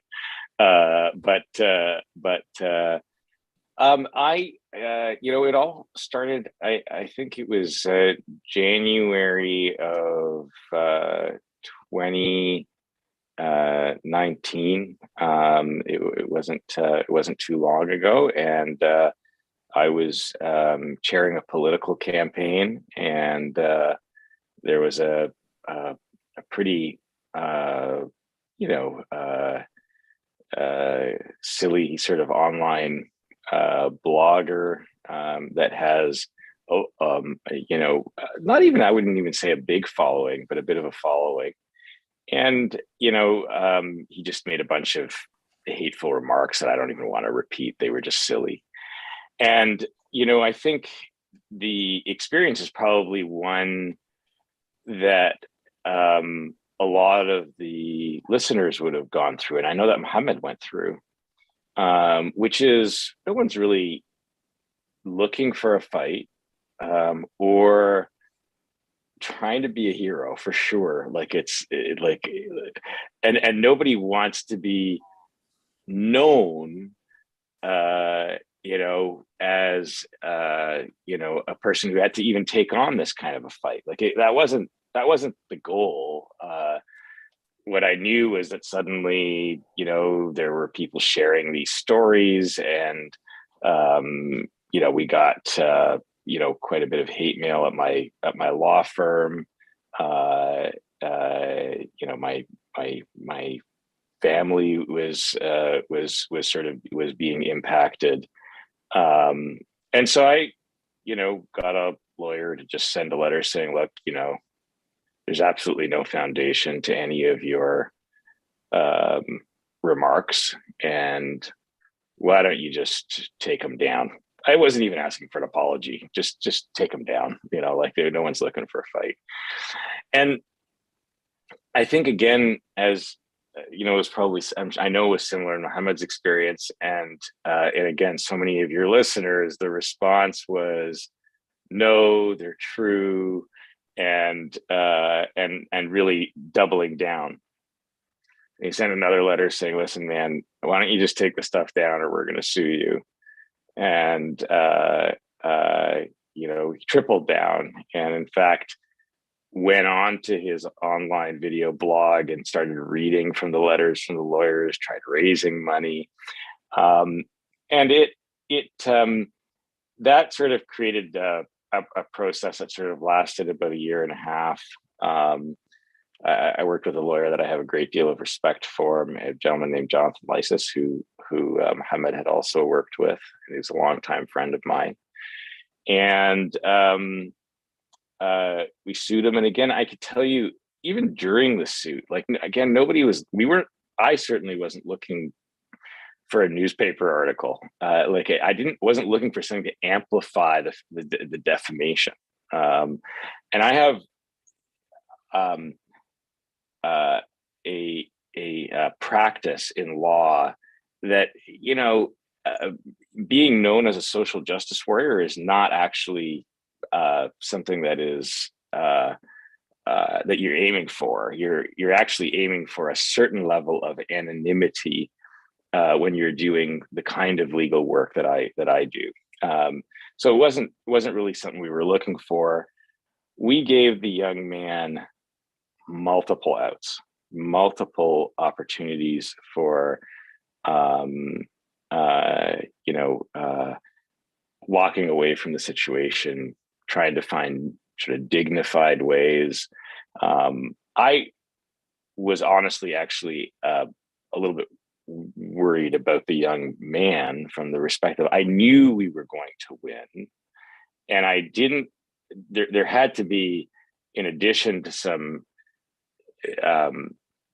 hateful feelings, probably I thought maybe some mental health issues, and I certainly didn't want to be responsible for a young guy going over the edge and harming himself or something like that. And I actually, those thoughts actually did go through my head, that would that be a result that I could live with if I won the case and but had a situation where the young man could have been so distraught in his own online world and community that it would have been too embarrassing for him. So you go through all these thoughts. Again, when you're not a neither Muhammad or I are, like, we're not trained in how to work these types of things. We haven't done. I don't have experience in social justice work or anything like that. I'm a lawyer who likes to go to basketball games. Anyhow, we really tried to settle it. It didn't work. We went to seek a summary judgment. Summary judgments are risky because people do have a right to have the full merits of their case heard, and so you really need to be obviously right in order for a court to side with you. And the court did side with us, and in fact gave us a $500,000 judgment. As I know with Muhammad's, it got a lot more attention than I wanted, particularly on some of the online channels and things like that. And I got started getting WhatsApp messages from extended family in Egypt wondering if I had become rich, and I actually, again, like, I suddenly found myself like reiterating to people that we were never going to recover $500,000. But we ended up actually, again, from a desire, and my case had a much better ending than I think Muhammad's, and Muhammad will describe his. But like,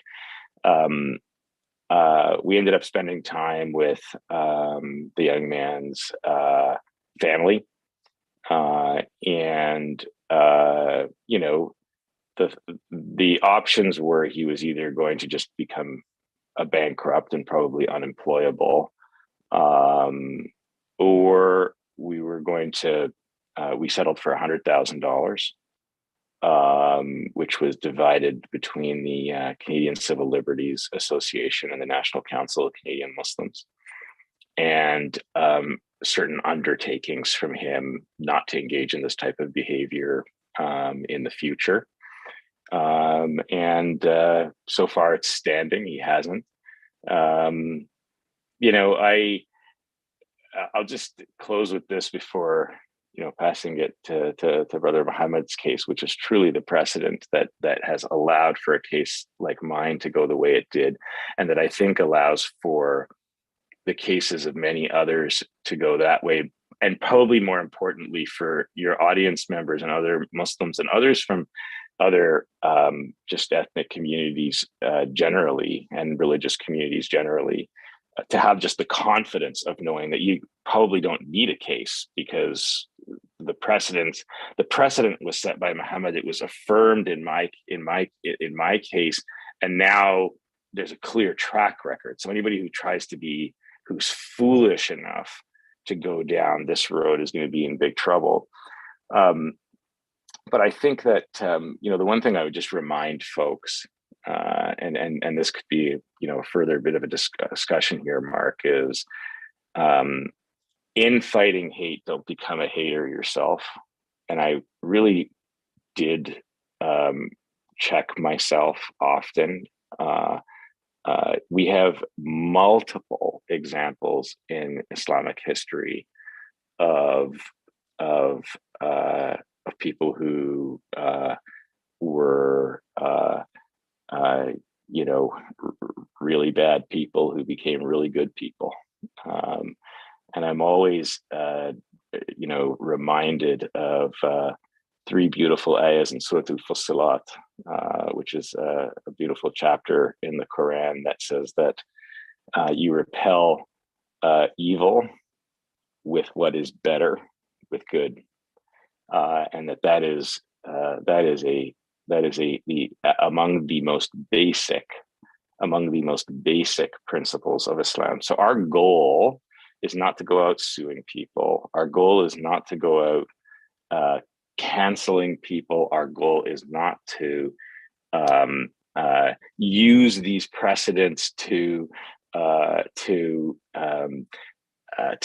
punish people who make mistakes, to punish people who are actually truly apologetic. Our goal is to actually just make sure that we live in a community that allows us to practice our faith and be ourselves unapologetically, to be able to push back on those, whether they discriminate willingly, or remind them when it's maybe done by accident. But the precedents are there. Use them wisely. Have confidence from what comes from them. But also just remember some of the basic principles of our faith relating to forgiveness, relating to how to repel things that are like this. That's it from me.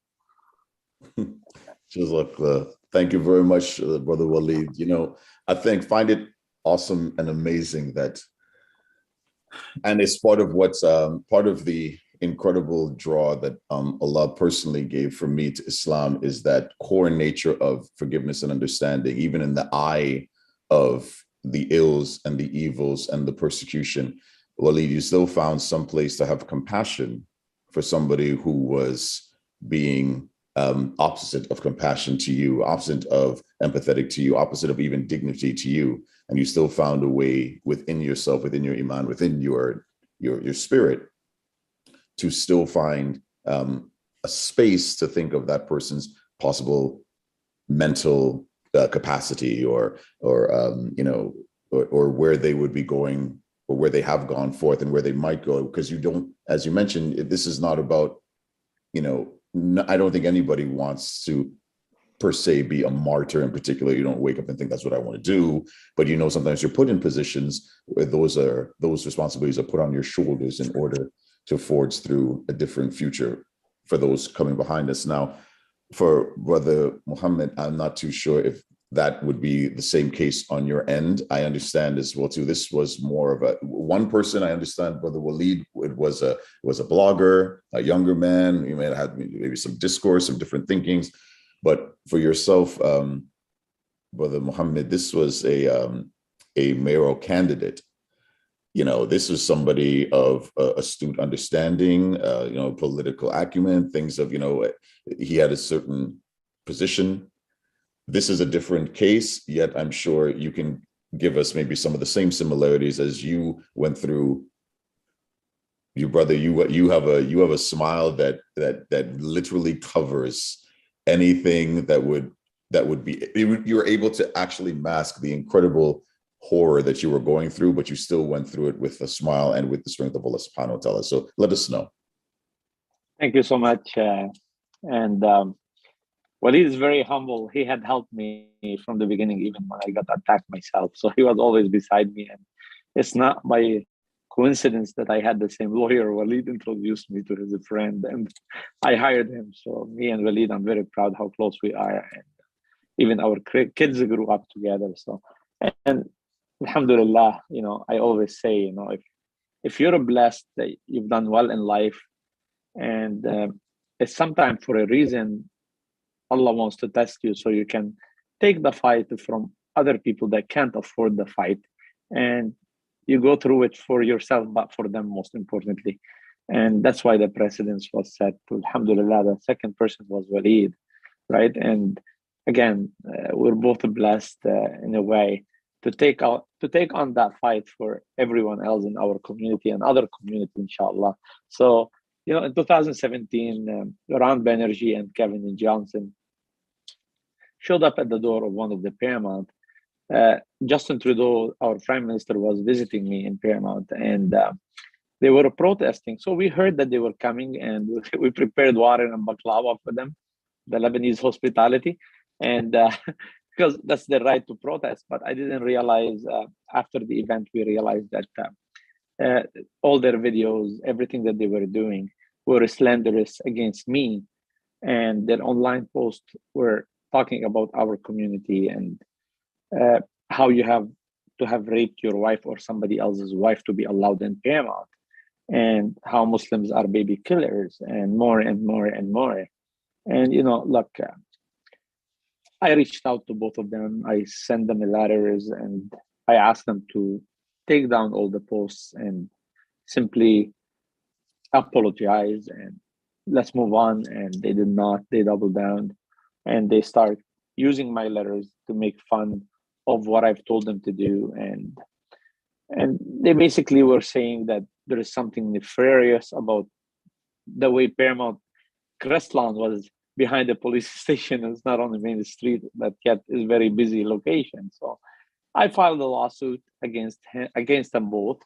And Ron Banerjee came back and proposed that we settle with him, and we did. And the settlement details is still, you know, confidential until now, based on the numbers of years we're in the settlement agreement. But, you know, it was very good settlement. We showed him that if he's ready to apologize and to put a taping out there, a video out there, apologizing from the entire community and promising that he will not do it ever again, we'll forgive him. And he did. And that was a good precedence, and, you know, showing people like him that you shouldn't do something like this to anyone, regardless of their background. But yet, Kevin Johnson, like you mentioned, I mean, I think I wouldn't call him someone of a position. I would actually, you know, I think, you know, everyone is allowed to run for a mayor. And to explain to our community, Kevin Johnson has had these attacks on other people in our community.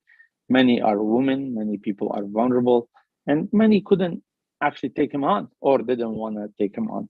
And the truth is, a lot of people do not want to rock the boat. They find themselves, especially our community and a lot of, you know, minorities, you know, they find themselves getting to some point in their life, in their job, and they're worried to be known as a troublemakers. They're worried to lose their job. They're happy, they're celebrating where they are today, and they do not want to rock that boat. And that's why they put their head down and they allow things like this. And I think our silence is a wink. And our silence is a reason that it's emboldening these people, that they came out of the shadow. And by us not speaking out against them, it's sending the wrong message to them, saying, we're okay with what you're doing. And it's sending worse message to them, that they're saying, they're not going to do anything. I'm going to continue doing it and more, because it seems like I'm going to get away with it. So I filed my lawsuit in 2017, yet he continued doing the same thing. And he followed me and my children in the mall. And he attacked us, came very close physically to us. And my lawyer was texting me, please don't punch him. Tomorrow in the morning will be on the news that a Muslim punched a white man. You know, it's very difficult for a father to have people bullying him in front of his children when you're teaching your children not to accept bullies and not to give in to bullies. but yet you're in a situation because you're Muslim, because you're going through the litigation, that you have to actually put your head down and wait until the ultimate result of the litigation that is very lengthy and costly, until you send a message to your children that yes, you shouldn't just put your head down and accept what bullies do. So yeah, we won a great judgment and $2.5 million that I'll never see a penny from it, I'm sure. But it was all about setting a precedent, and the judgment itself and the reasoning behind the judgment, the way the judge explained it was very important for all of us, because the judge went above and beyond just the case itself and tackled hate in her judgment and tackled the freedom, the free speech, comparing to hate speech, which is important for all of us, including the Jewish community, our brothers and sisters from the Black community, from the Asian community, and especially the Muslim community. So in 2020, he continued actually the same attacks on me and on my family. And it's very embarrassing. One time my son Imad came at home and showed me a picture of myself with my face full of blood, my hands full of blood, and a lot of people hanging behind me and basically calling me once again, baby killer.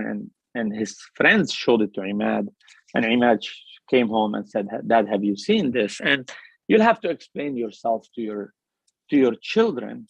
And when we were at the mall and we got attacked and I came home, my wife Hanan, God bless her, I mean, with everything I do in life, it takes a lot of patience. And with all the fights that sometimes you have to go through, I mean, she was upset about it. And you look at yourself and you'll ask yourself that, what would I lose if I give this up? And to everyone out there, we'll lose everything. We'll lose ourselves if we let people get away with such a behavior. And I spoke to Hanan and I told her, look, I could give it up easily, but it won't be one day left in my life that I will live the same way, as proud as I am, as a Muslim, as a human, and as a father. So I'll lose myself. It's not about the case. It's not about Kevin Johnson. It's not about the person. It's about me not losing myself and accepting something that I wouldn't accept in general. In 2020, I started a contempt motion against him again.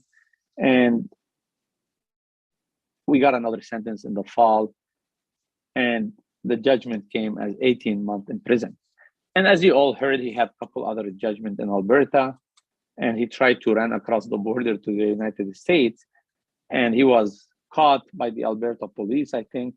And until now, another issue is the inter-provincial or cross-provincial legal complication, where the judge in Alberta said, a judgment in Alberta is not less worthy than a judgment in Ontario. And I can't really hand Kevin Johnson to you guys until he finish, serving his judgment in Alberta. But the truth is, the message was very strong. And the judge said it clear that, I need to put out a judgment for the public to stand up and pay notice, like pay attention to what's going on. And that's why I'm giving him, he gave him, I think they were 6 or 3, I think 18 months total in prison in a civil court, which is very, very high. And it was a great judgment for all of us. But yet we realize that it's like I said, 4 years is a very long fight, and it's a very costly fight. But the message is good, because for 4 years we were pushing the justice system to acknowledge hate and send a message that, hey, if you spew this kind of hate, it'll be a big result. It'll be a big price for anyone that will do something like this. And 18 months in prison is very big judgment for a civil case. And I'm still waiting for him to go to prison, but it's not like, really, I mean, I don't wish on him anything or in his family, but there is at a certain point a bigger picture. And the bigger picture here is for all the minority community to understand that the justice system is on their side. And regardless if you came to Canada yesterday or 20 years ago, these laws and these rules are available to you. So don't be afraid to rock the boat. And there's other people that have gone through it, and there is a precedence now. I think we should all stand up and speak out against hate. I do everything I do in my life. I want my parents to be proud of me and my kids to look up to me. I know we all think our children aren't subjected to hate. And because they're born in Canada and they don't have an accent, they're not faced with some comments. We're wrong. They are. And if we set an example and we teach them to stand up and speak out, and we all fight hate, we'll make sure that Canada will remain a country that is welcoming for them as well for the next 10 years, 15 years, 20 years. And we teach them to stand up, and we teach them that it was done before and the precedents exist, and come out and speak about it. For everyone listening to me, yes, definitely, I join my brother Walid with his message to everyone, but as well, it's very important for all of you to report hate, because by not reporting hate, it'll give us a lot of weakness when we go talk to politicians, when we talk to show judges, and we try to build those cases. You know, your reporting help us and help you and help other community, but most importantly, help the next generation on hate. Thank you.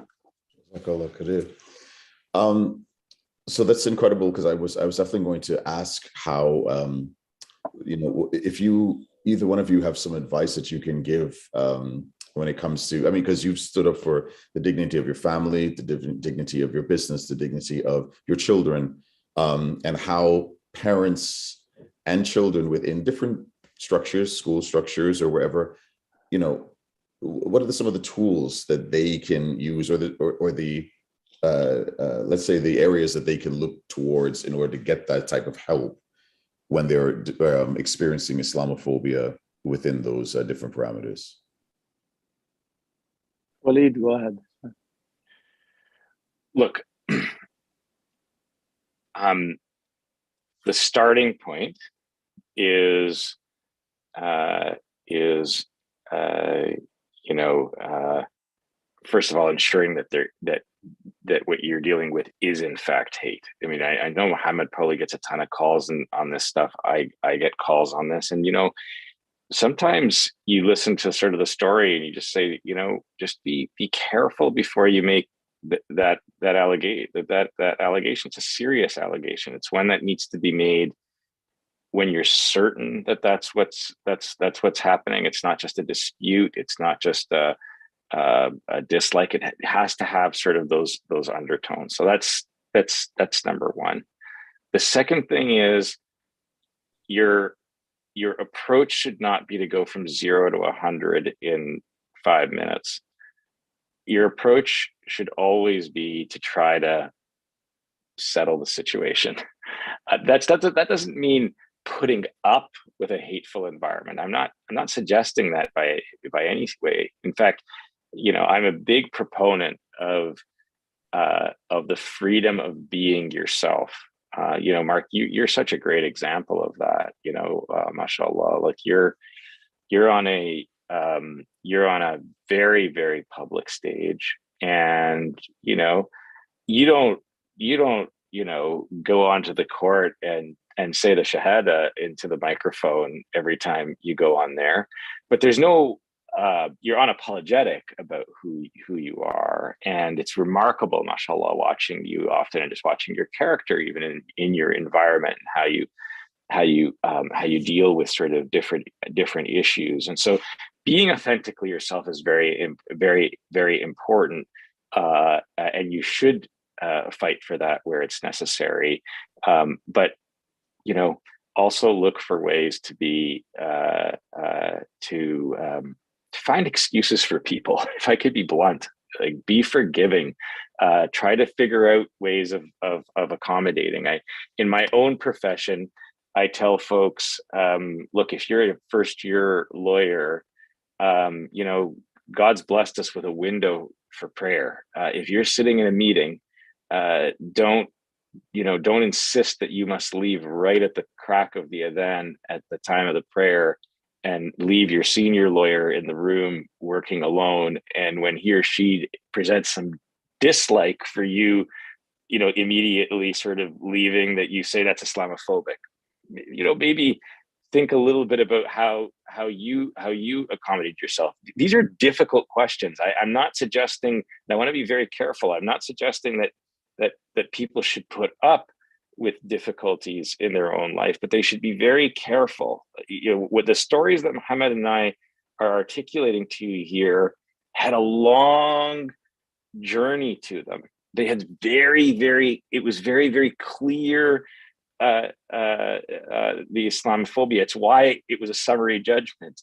There was lots of attempts to give the guys sort of outs, and they landed at the places they landed after a long journey. So try to find yourself ways along the way. It's only when you really are finding yourself in a position where you're dealing with an unapologetic person who has not made a mistake, who is clearly Islamophobic, and in circumstances that that you can't sidestep. Because again, as both Muhammad and I have told you, we were not seeking this, right? We were not seeking this. Muhammad was trying to hold a fundraiser for the prime minister. I was trying to chair a political campaign. He wants to be known as a philanthropist and a businessman, and I just want to be known as a good corporate lawyer. So these are big steps to take, and to take them, not take them lightly. But please, to all of the listeners, the journey to get there is a slow one. It's a deliberate one. And inshallah, you never ever have to deal with it, ever. And don't look for it. It's only if it's a very last case scenario that you would fight it. Brother Muhammad?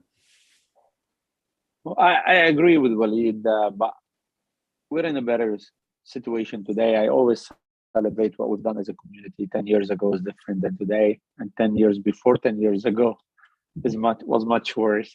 And I think on the level of hate, sometimes we feel it's getting worse, but we're getting stronger too. And we always, it's good that we celebrate our accomplishment as a community. Like we have NCCM, and we have a lot of organizations that we can reach out to. So and we know we're emotional. Our community is very emotional, and that's what's beautiful about us. But, and sometimes you want to punch someone in the face by even sending them a letter or an email, and you just don't want to take it because we're proud people, and we're not used to just swallow the pain and say nothing. But it's easier now. Like you can do both. You can actually reach out to NCCM, talk to someone, and understand if it's real hate. And if it is, they'll as well guide you. You can reach out to me or Waleed. We're always getting people who's messaging us. Definitely, it's difficult to understand if you can go anywhere with the comments sometimes. But as well, it's very important to not become a silent witness, because anyone who would become a silent witness is not helping us as a community, or any community that is subjected or exposed to hate. So it's a balance and understanding that you have the rights, you have the rules are available, and the laws are available to you. There is a precedence, and there is organizations and a lot of amazing lawyers that have done the pro bono work for our community, and NCCM will guide you, but report it to NCCM. And they'll tell you, yes, no, we're going to take it as a report of hate, or that's not hate. And I mean, don't try, unless there is something wrong about what's happening and you have a safety issue and you need to protect yourself and your family, going to the police is useless. You'll need to, I think the first step should be NCCM. And from there, have a conversation with your children. That's very important. Make them understand the rights, the laws, and make them understand that Muhammad should not become Mike. And, Bilal should not become Bill and Bo. And You know, I'm so proud to be Canadian, but I'm much prouder to be a Canadian Muslim. And my name is Mohammed, and I don't accept people to say, is it easier to be Mo? No, it's not. It's easier for you. It's not easier for me. Not easier for my parents. Not easier for my community. So we need to always make sure to find reason to tell our children how important for us to be proud to be Muslim. And that does not come with it that what happened in the media, or we're called in the media certain names. We need to tell them that that's an opportunity. That's an opportunity for ajr. That when you feel the world is against you, there is an opportunity for ajr to stick to your name. I love my accent. I want to keep it. I want people to ask me where I'm from. And then I want to explain to them that I came from the civil war of Lebanon and I'm Muslim. And the story will go and they'll get to know me. When people get to know us, they love us and they understand our kindness and our beautiful hearts and our beautiful Islam. So don't change your name. Make it the great opportunity to celebrate ourselves and be proud of who you are and where you came from or where your parent came from, because we have all the reason to do that. And I'm not talking theory only. It's true. A lot of people, when I meet them, in the beginning, they're like, are we going to offend him? 5 minutes in, they're not that way anymore. And a couple of weeks after, they're becoming my friend and I'm checking on them and they're checking on me. Please don't change your name. Please be proud to say that you're a Muslim, and please report hate. Report it as well to someone from our community, to one of the organizations that they work very hard at this file, and they're advocating the government. And I'm lucky, me and Walid, to be supporting, and a lot of people as well, not only us. You can only be successful with a support of the full community. It's not one person. You can never succeed. Like, even when I got the order, even like our community got me the order. And along with all of us, we deserve to celebrate it. It's not only me. So it's very important we stand beside each other. It's very important not to discourage each other if it's really hate, to scare each other to report it. We should encourage each other to be able to be proud for the longest period of time for who we are and what we stand for as a community. SubhanAllah. I pray, Allahu Alam, that you never lose your accent, because you would never be, I would not know you. Then you would be Mo to me. You have to be Muhammad with your accent. If not, please do not lose that smile, that accent. I don't think I have a chance to lose my accent, so I gave up on that. So don't No, but I will say though that with the confidence that the both of you exude and the stability and strength that you have, I think it'd be interesting for myself and also possibly those who are online right now to maybe get a little understanding of where that came from. Is there a role model that either one of you can say that you sort of either fashion yourself to, or find you take things from in order to sort of solidify who you are to move forward, whether it be Islamically, whether it be professionally, whether it be, humanistically, a father? Give me a role model that maybe we can all maybe learn from as well too. Walid, please go ahead.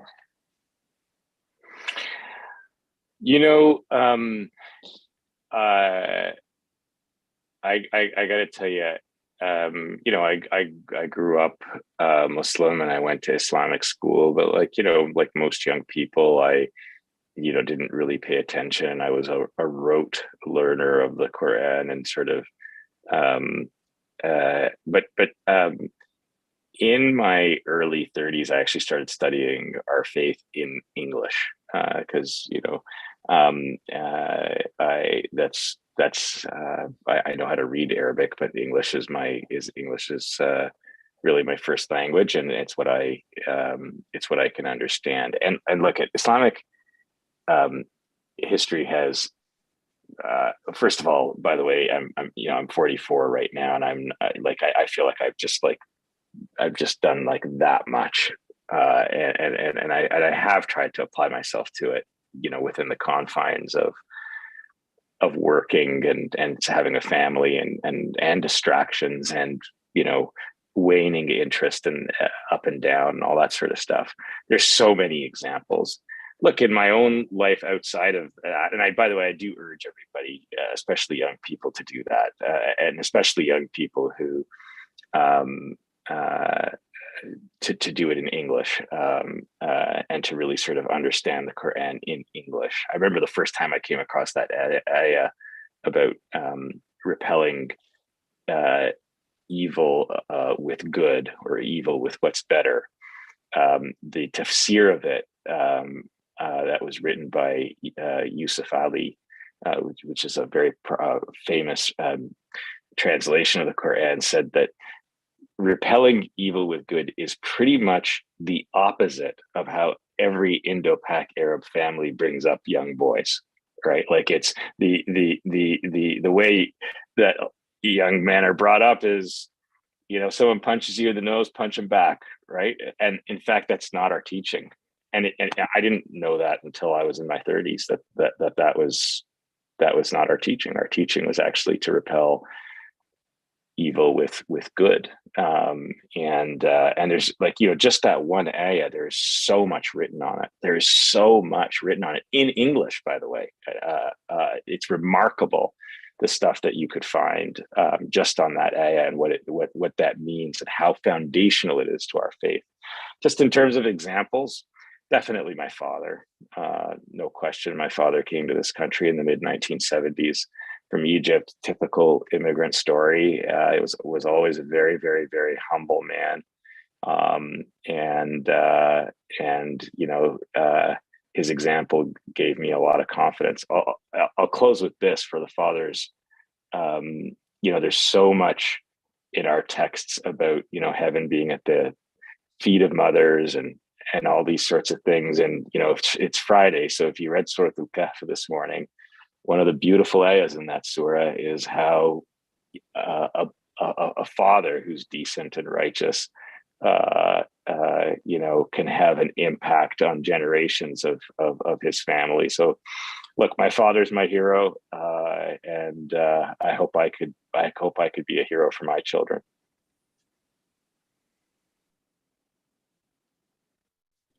Father Muhammad? Yeah, I think, I mean, I said it a couple times. I think, look, I grew up in the Civil War in Lebanon, so everything I saw here, even during the pandemic, I'm like, I opened the door of my house and I'm like coming out. I'm like, is there bombs? There's no bombs. Why is everyone hiding? Are people dying in the street? You know, God bless the people, you know, their soul, the people. We lost it during the pandemic. And that's, I would say, that's one of the sad things about the pandemic. And the rest of it, I would say the second sad thing, and maybe the last, is our children's percentage of their life that they spend it at home and looking at the screen. But the rest of it was, for me, a test of the immigrant story, of how the immigrant experience play a big role, especially in crisis. So yeah, I came out of the house and I'm like, it reminded me when I used to come up from the bunker with my dad, and I'll see that the man is smiling and say, I can't wait to open more businesses and hire more people. I'm like, we just left the bunker. What are you opening? Right in my head. So look, I learned since I was a kid. Walid lived in Canada for much longer than I am. He grew up in Islamic school. I didn't. So, and my mom always did wear a hijab, and I always was in a school that is not Islamic. So from the beginning, I learned that I have to stand up and be proud of what my mom is wearing. But most importantly, my mom had the sadaqah box at home, and she wired us in a way that unless you leave a 25 cents every day, you might be not healthy that day. Something might happen to you. You will not be blessed. You're going to mess up at school. And that's why I was wired in a way. Before I leave the house, I have to drop that 25 cents. I saw my mom getting injured during the war while she was giving away and distributing mattresses and pillows for people who ran away from other areas because of the civil war to Lebanon, to Beirut. So I saw that struggle. I lived it myself. I learned the first time how to make pita bread because my dad used to buy flour and bags of flour he used to put them in the trunk and bring them to our little village, and me and my brother, we used to make pita and give to everybody during the Israeli, like the civil war and the war in Lebanon, in South Lebanon. So I saw those struggles. So whatever I see here in Canada, that's why I keep smiling. It's easy comparing to the things I saw there. But most importantly, look, my parents are my heroes. And it's important as well to acknowledge that mentors, they come to you in different stages, different people you need to mentor you, right? I had Hazel McCallion here, you know, always close to me, always believed in me, made me feel accepted by somebody that's important to everybody, but yet she accepted me since I was poor. So I felt like I had a back, and I had, right? I saw the community that will come around us. So look, I think to every young leader that listening to us, you're not alone anymore. Our community isn't weak. Our community is strong, but we need to be kind before showing our strength. And I agree with Walid. We need to understand the situation so we do not make mistakes and we lose what we have built the last 10 years and 20 years. But please, look forward, reach out. Mentors bridge the gap. People that have gone through a lot or have gained a lot of expertise or experiences on fighting hate or on other fronts, right, are available to you. And if you're someone who has knowledge or has money, there is no money worth having unless you share it with someone else. And there is no knowledge worth having unless you teach it to someone else. Who cares having a knowledge and take it with you to the grave? So if you are someone with knowledge or with money, share it and make it available to our community. We'll become better for it, all of us. Alhamdulillah. I know that we only have 8 minutes, and I wish I could get another 8 hours with you guys. But what I do want to say is I have just one more question. It's going to tie in two different concepts. If we go a little over, please, Sheikh, if you just allow us to move a little further. This is a question that that bridges the word irregardless. And I've always been told irregardless is not a word. I think it's just regardless. But let's just say irregardless for right now, okay? So I found it fascinating that regardless of political stripes that the both of you share, don't share, and regardless of the accusations, for example, with Walid, and I'm sure as well with yourself, Mohammed, that you were being, that was being thrown against you. And regardless of those accusations, you also bound it together with a lawyer of a faith that was actually in question within what you were being accused of, which is incredible to see that regardless to the faith, regardless of the political stripe, you guys found a way to bound your struggle together. And I find, subhanAllah, I think it's amazing the way those, only Allah subhanahu wa ta'ala can make those dots. Can you tell me what that feeling is like to know that you both are good friends, but you both got two sides of the pond, and yet you had somebody in the middle that helped you? You know what I mean? Isn't it interesting, that irregardless factor? I think the lawyer is conservative too, though. But go ahead, Walid. I'm just kidding. So what I'd say first off is, you know,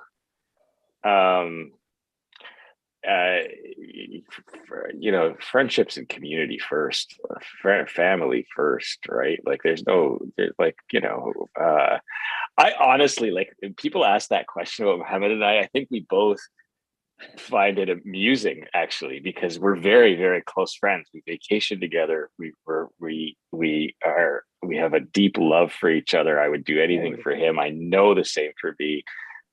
There is zero, like, when it comes to the political stuff, like I know I could speak for Muhammad. Like, there's no rivalry. There's nothing but happiness for everything. And you know, politics is it's a tough sport. It's a very, very tough sport, and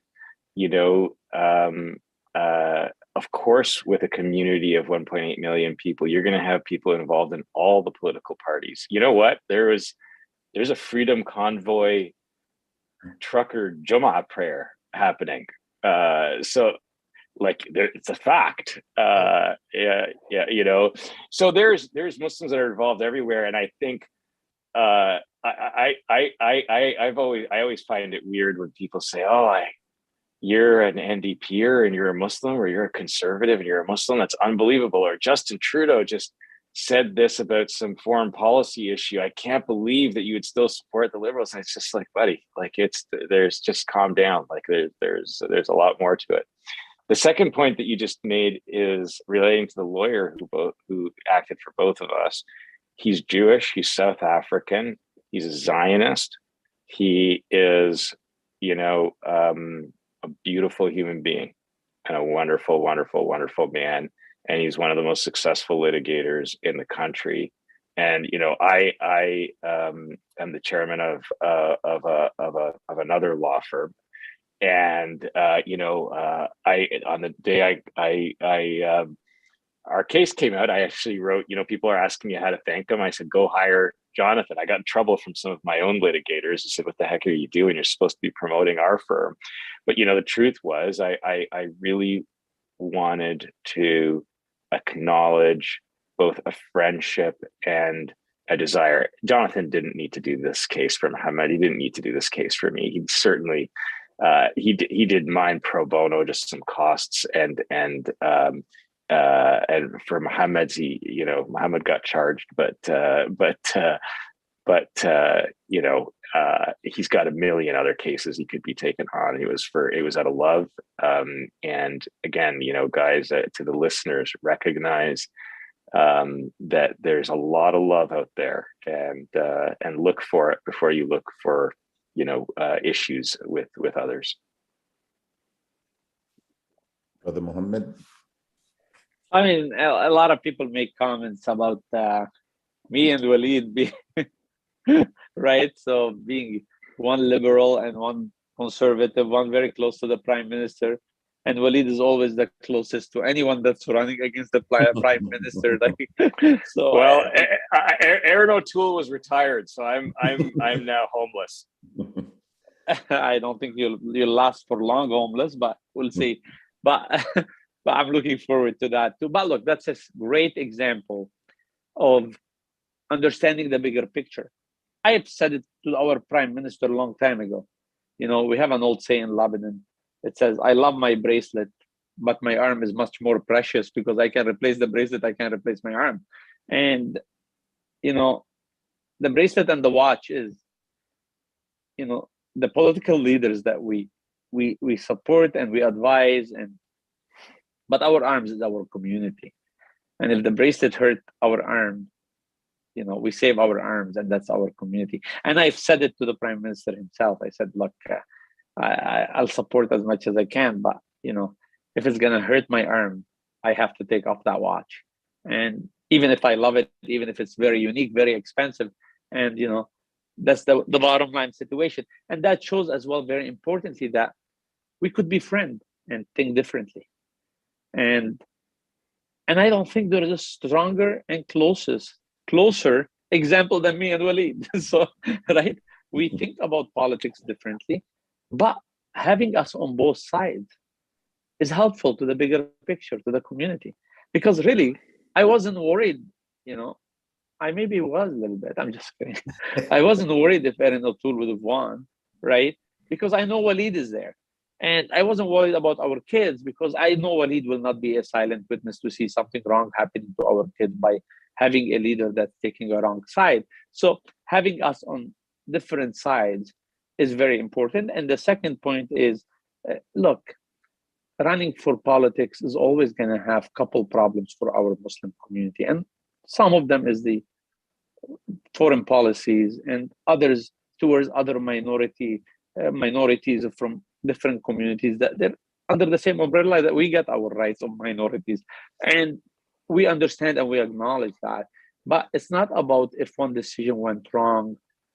We leave everything we built and all the platform we built and all the influence we built, just because now he said this wrong thing, and let's leave our seat from beside the prime minister or beside the leader of the Conservative Party just to show them for 5 minutes that we are sticking to our community.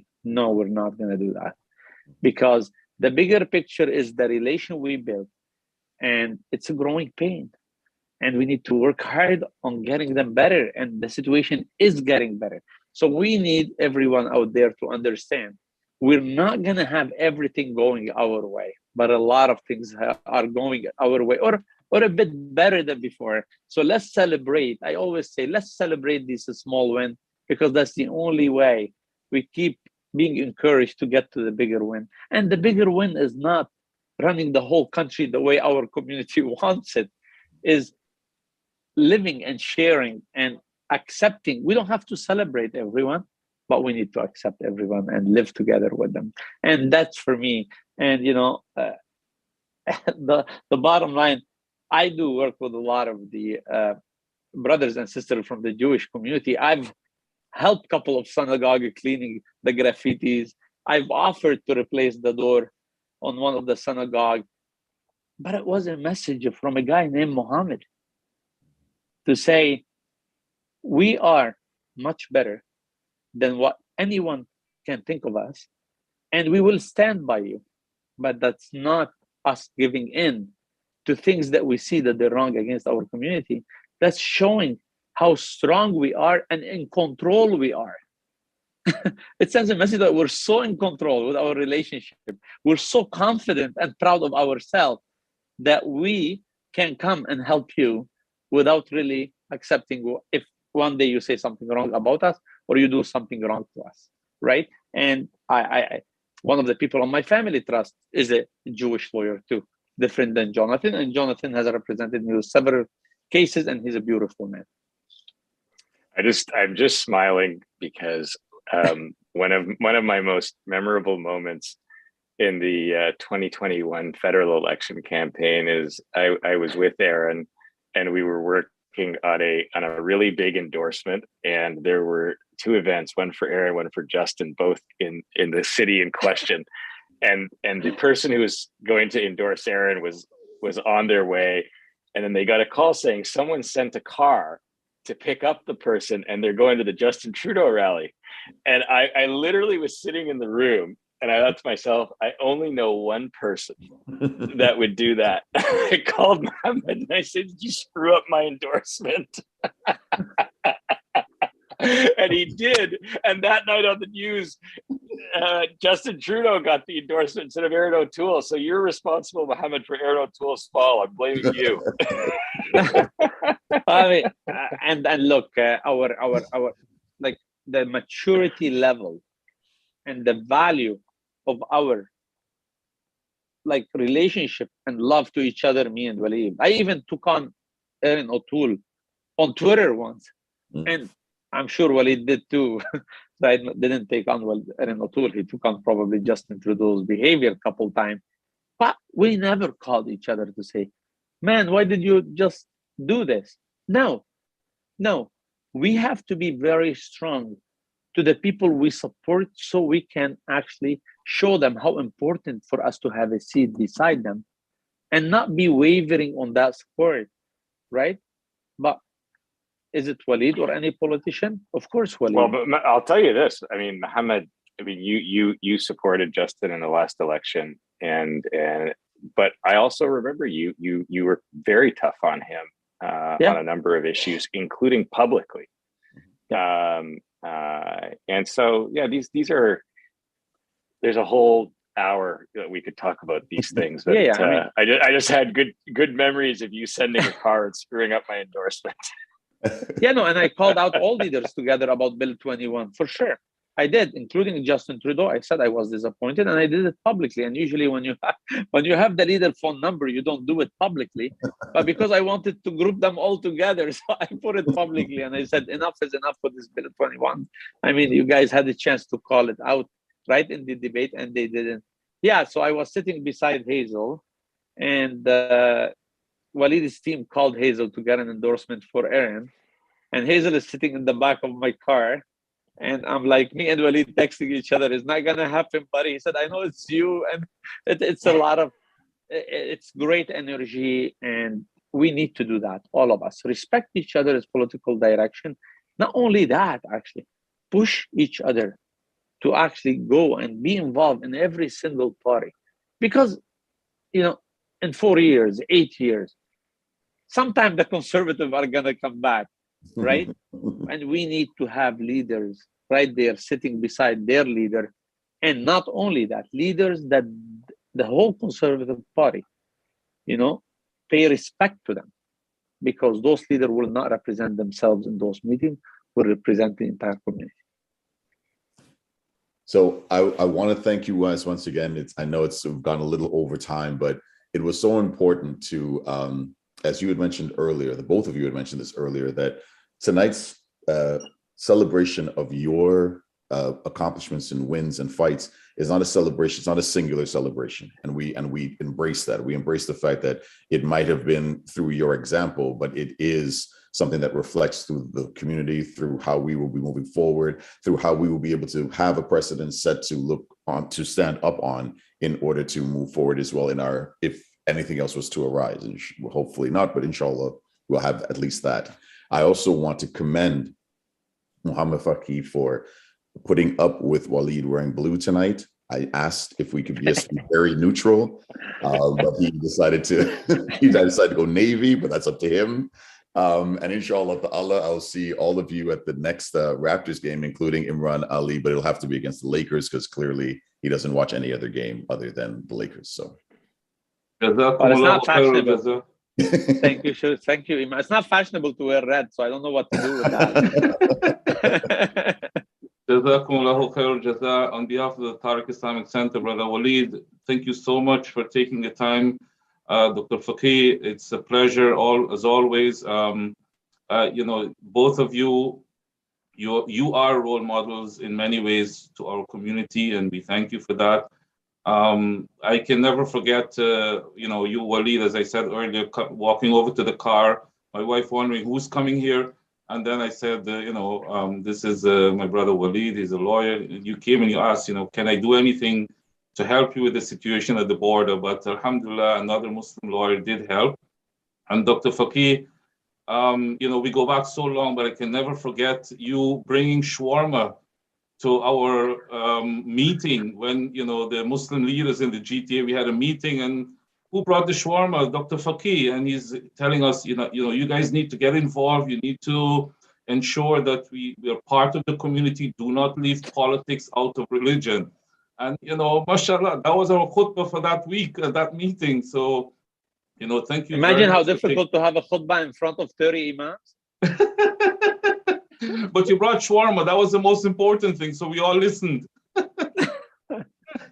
So thank you very much on behalf of the Tariq Islamic Center and everyone who is listening tonight. We do appreciate you taking the time to spend this time with us on a Family Day weekend. And our sincere gratitude to our moderator, Mark. I couldn't think of anyone else to get to do this that I know will bring that flavor into things, and he did it perfectly. I'm not going to say his political colors are what, but it may be known. So once again, thank you all very much. Jazakumullahu khairul jaza.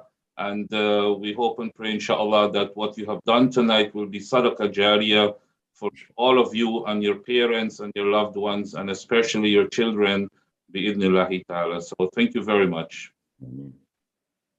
Thank you so much. Assalamu alaikum. Wa alaikum assalam. And shafakumullah, Brother Faqih.